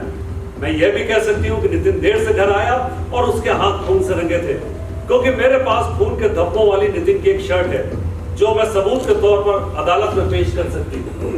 दरअसल उसका हाथ दूसरे दिन फल काटते समय कट गया था, लेकिन अब मैं ये मौका हाथ से जाने नहीं दूंगी। अब मैं उसकी वफादार बीवी का नाटक करते करते तंग आ चुकी हूँ। अगर नितिन को खून के इल्जाम में सजा होगी तो मैं तुम्हारे पास हमेशा के लिए आऊंगी और तुम्हारी ही बन के रहूंगी, मरते दम तक तुम्हारी और सिर्फ तुम्हारी ही। Ayesha, your honour. Mrs Khan, आपने ये पत्र ठीक से सुना? इस पत्र के बारे में आप कुछ कहना चाहती हैं? आयशा, उनको बता दो कि ये सब झूठ है। अरे मैं तुम पर विश्वास करता हूँ, उनमें से एक भी पत्र तुमने नहीं लिखा है। हे मूर्ख मनुष्य, तुम अभी भी नहीं समझ सकते? ये पत्र मैंने ही लिखे हैं। एडवोकेट परांज, आप गवाह से पूछना चाहते हैं? Yes your. मैं आपके किसी भी प्रश्न का जवाब नहीं दूंगी। आप मुझे कितना भी परेशान करो, मैं शकील के बारे में कुछ नहीं बताऊंगी। प्लीज मुझे जाने दो, प्लीज मुझे जाने दो। योर ऑनर,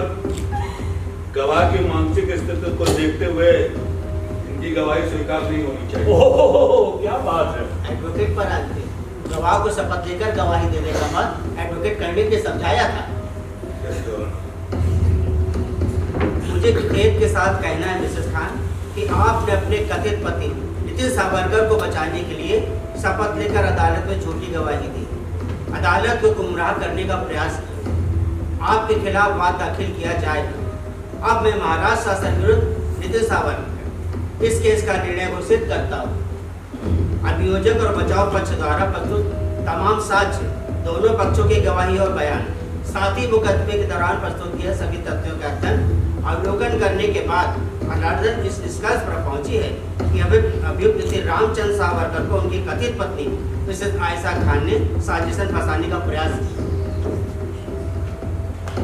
अदालत में झूठी गवाही देने पर मिसेस आयशा खान के खिलाफ मैं आईपीसी की धारा 191-193 के तहत वाद दर्ज करने का आदेश देता, जबकि अभियुक्त नितिन सावरकर पूर्णतः निर्दोष करार देते हुए यह अदालत उनको बाइज्जत बरी करती है। साथ ही अदालत विश्वाडिया की मौत की जांच आगे जारी रखने के लिए पुलिस को आदेश देती है। The court is adjourned.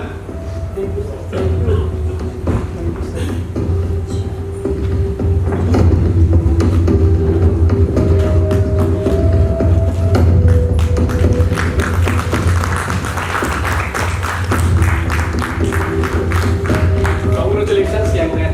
Thank you very much Rana साहब, थैंक यू वेरी मच। मुझे नहीं, आप सर को धन्यवाद दीजिए। सचमुच स्वामी साहब, आपने मुझे इस मुश्किल स्थिति से बाहर निकाला। We just got lucky, Nitin. Just lucky. Thank you sir. Savarkar एक minute.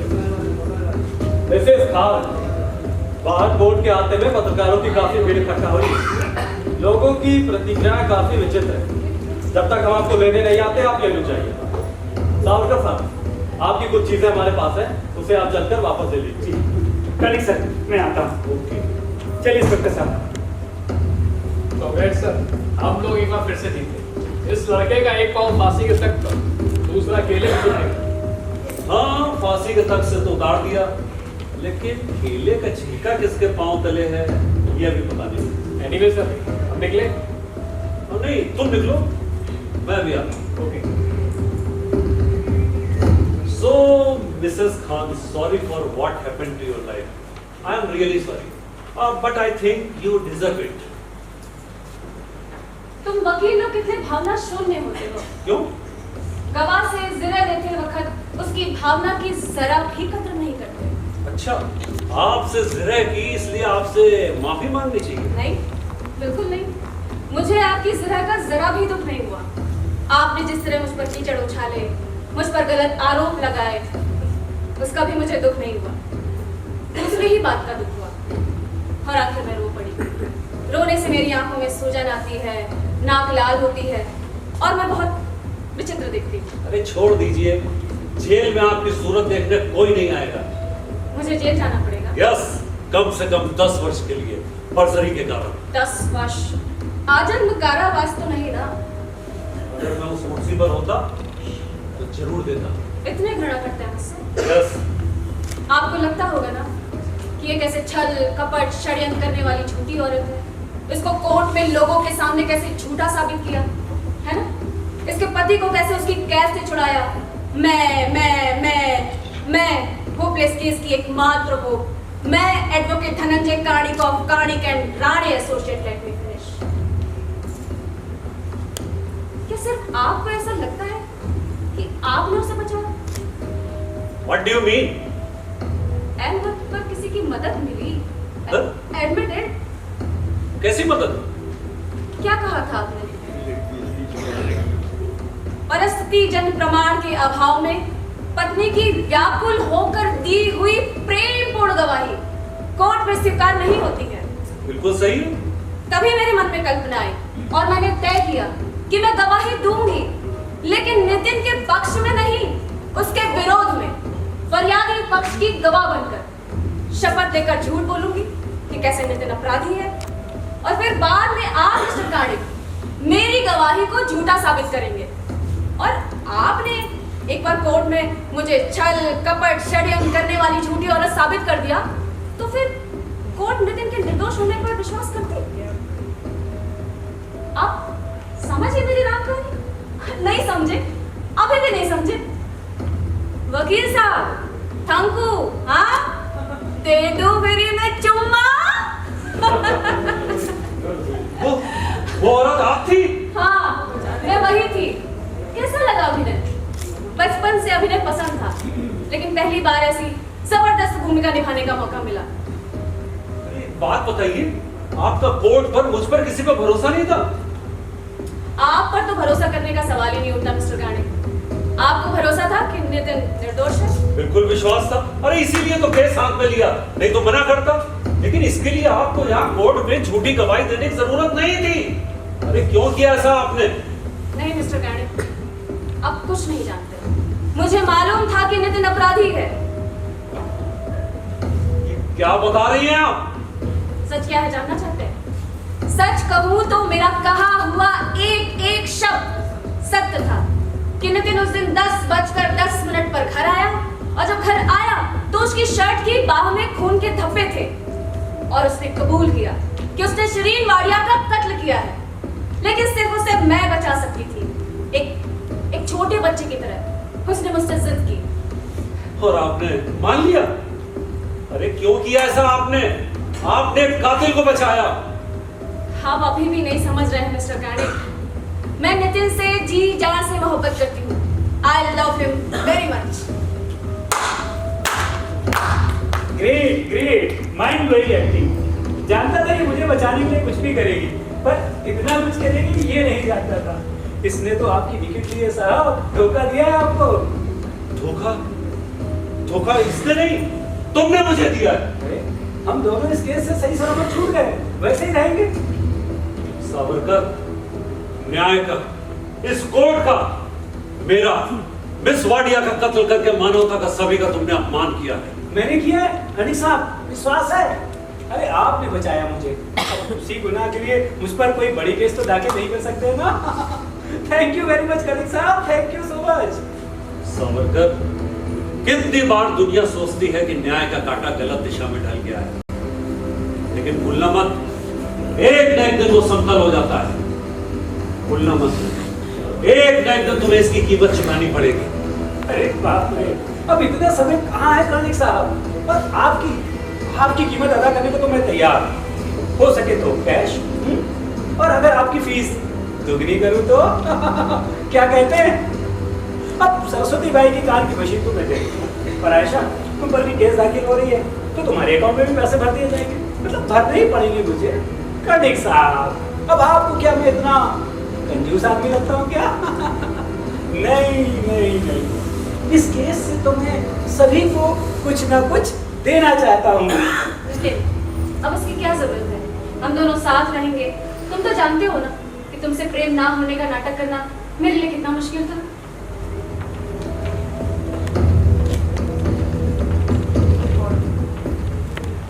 I am sorry sir, but everything is fair in love and war. Love? ये कौन है तुम्हारी? मैं कोई भी नहीं हूँ, मैं नितिन की होने वाली पत्नी हूँ। और वैसे भी तुम लोगों की शादी तो कानूनन नहीं थी ना, इसीलिए हम करेंगे शादी। जल्द से जल्द, यस, आई अंडरस्टैंड। नितिन, मैं तुम्हारे मुंह से सुन लूं, ये लड़की जो कह रही है वो सच नहीं है ना? नहीं है सच? ये सच है। सच है? ओह माय गॉड, मतलब ये वही ट्रैवल एजेंसी, ये वही लड़की है। वो सब सच था। सर वो सब सच था। And you love him? You love him? मैं सच में उससे बहुत प्यार करती हूँ। तुमने मेरे साथ विश्वासघात किया नितिन, तुमने मेरे साथ विश्वासघात किया। क्यों किया तुमने मेरे साथ ऐसा? क्यों किया तुमने मेरे साथ? आयशा, दुबई में मैंने तुम्हें बचाया था ना, यहाँ तुमने मुझे बचाया, हम लोग का हिसाब खत्म। हिसाब खत्म? ऐसे कैसे हिसाब खत्म? खून तुमने किया। तुम्हें बचाने के लिए मैंने क्या नहीं किया? तुमने मुझे धोखा दिया है नितिन, तुमने मुझे धोखा दिया है। क्यों किया तुमने मेरे साथ ऐसा? चुप! अगर समझदार हो तो चुप रहोगी, नहीं तो एक कातिल की मदद करने के इल्जाम में तुम्हें खुद सजाओगे। चलो हटो यहाँ से, पूरा करो।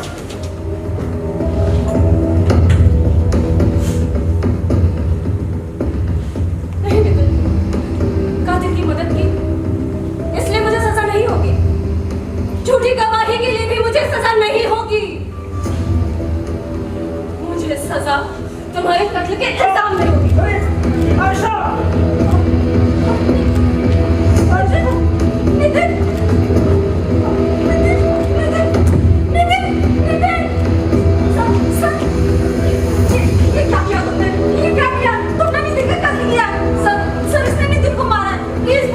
ये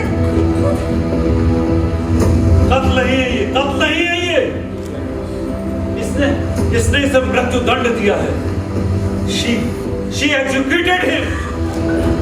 मैं पुलिस को बुलाती हूँ।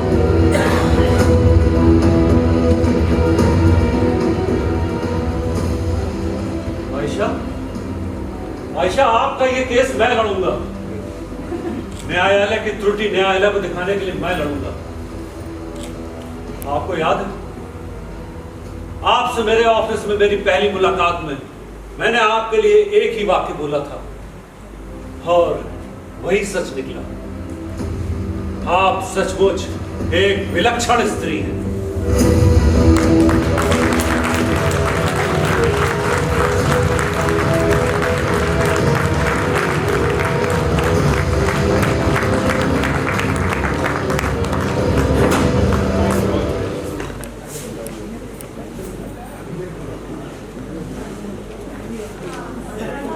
औरत की दोहरी भूमिका में संध्या सिंह,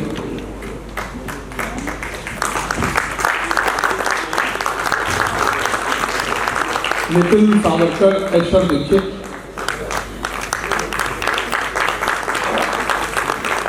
सरस्वती बाई दीपिका सिंह,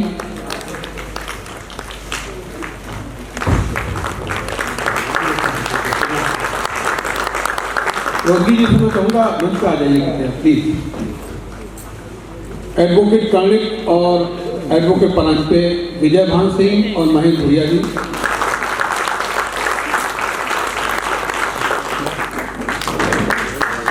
और दिल्ली विजय कुमार, वकील एडवोकेट कर्णिक की सहायिका रश्मि आरती शुक्ला, इंस्पेक्टर शिंदे वसीम,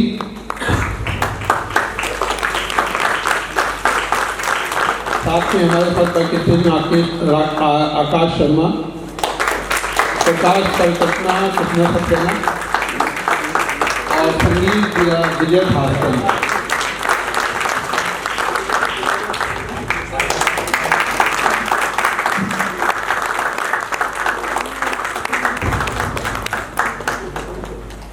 आप लोगों को नाटक अच्छा लगा होगा।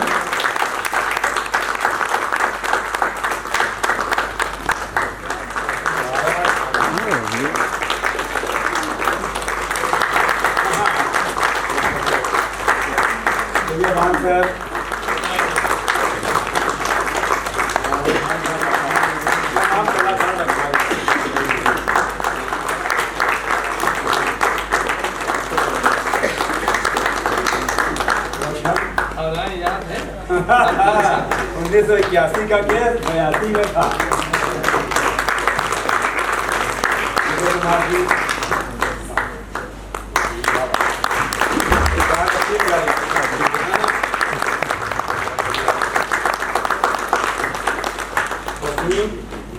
आइए प्लीज,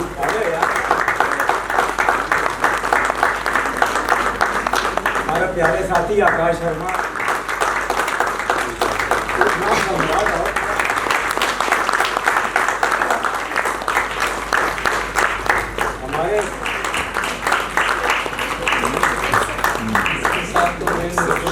सर एक विशेष पुरस्कार है सर डॉक्टर साहब के लिए, ये सर मैं देखना चाहूँगा।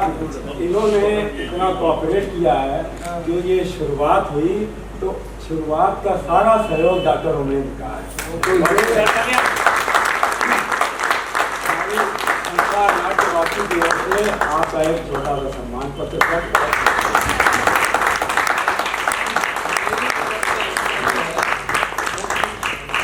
जितने हमारे बहुत बड़ी कॉज है, इसको कुछ न कुछ तो खिला ही सकते हो बच्चे से।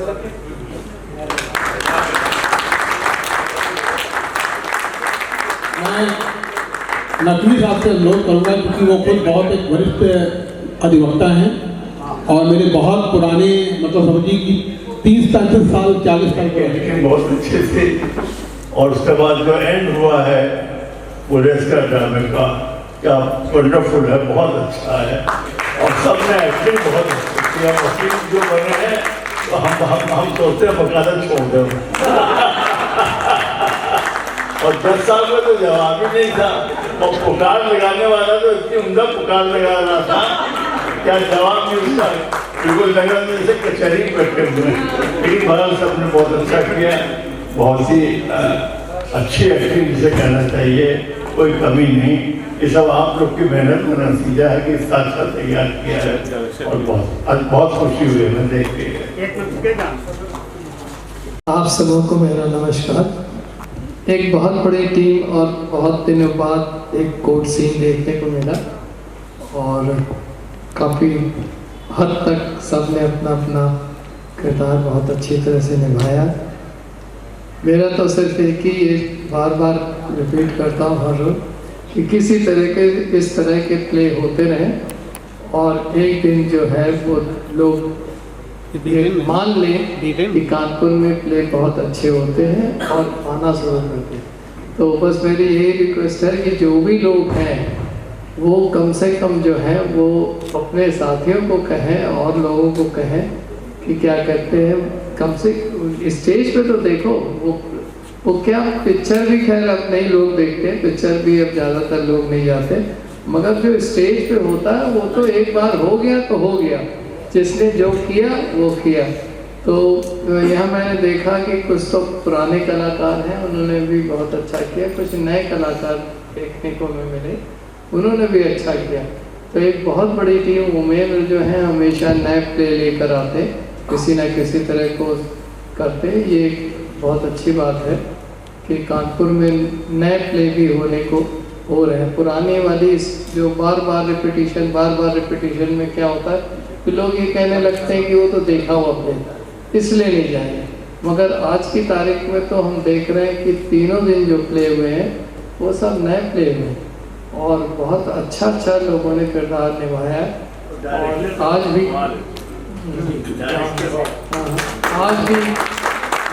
बहुत अच्छा किरदार निभाया है। तो बस मैं यही कर पाता हूँ कि इन लोगों को कम से कम कि प्रोत्साहन के तौर पे कि कम से कुछ तो मीठा खा लेकर उसमें लेकर बहुत फर्क है।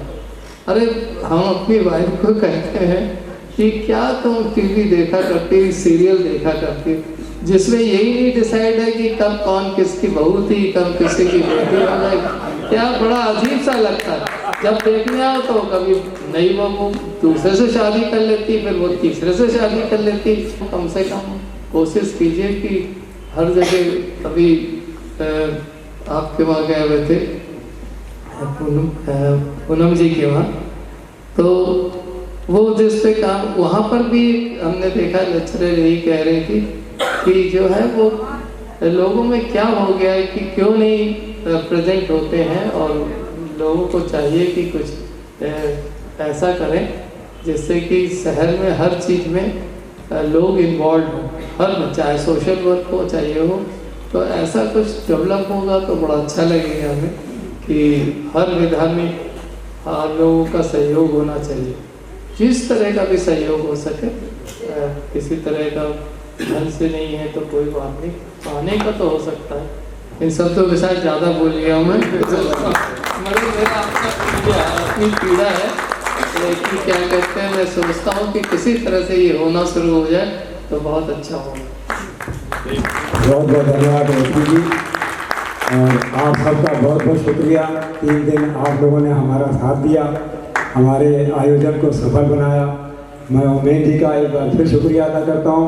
ये शुरुआत जो है, कुछ लोग कह रहे थे कि ग्रांट नहीं लेते, और अगर कोई ग्रांट मिल रही है, ग्रांट के बिना आप काम भी नहीं कर सकते, कम से कम कानपुर में तो नहीं कर सकते। 1 2 साल 3 साल लग जाते सोचते सोचते, तब आदमी एक प्ले कर पाता है। तो सरकार का सहयोग है, सरकार का सहयोग जरूर लीजिए। और कोई भी संस्था का आदमी किसी भी ग्रांट में अप्लाई करना चाहता है, उनकी सारी हेल्प मैं करूँगा। ऑनलाइन की व्यवस्था करनी होगी, मैं करूँगा। मैंने नीरज एस्टिंग सर से भी कहा, मैंने रतन राठौर जी का भी कहा, उनका मैंने एक अप्लाई किया हुआ, कोई टेक्निकल कारणों से अटका। कोई भी अपना अप्लाई करना चाहता है, उनके साथ मैं 2 घंटे रोज लगूंगा और अप्लाई कराऊंगा। 5 अगर संस्थाएं हो जाती हैं, 3 का प्रोग्राम करती है, 15 नाटक हमारे साल भर में हो जाएंगे। तो कानपुर की ऑडियंस को पता लगेगा, निवासियों को पता लगेगा कि हाँ थिएटर होता है, तो वो आने लगेंगे। अभी फेसबुक पे मैंने प्रमोट किया, तो 250 लोगों ने करीब ऐसे जो मेरे फ्रेंड सर्किल में नहीं है उन्होंने उस पर लाइक किया और 28-30 हज़ार लोगों ने उसको देखा।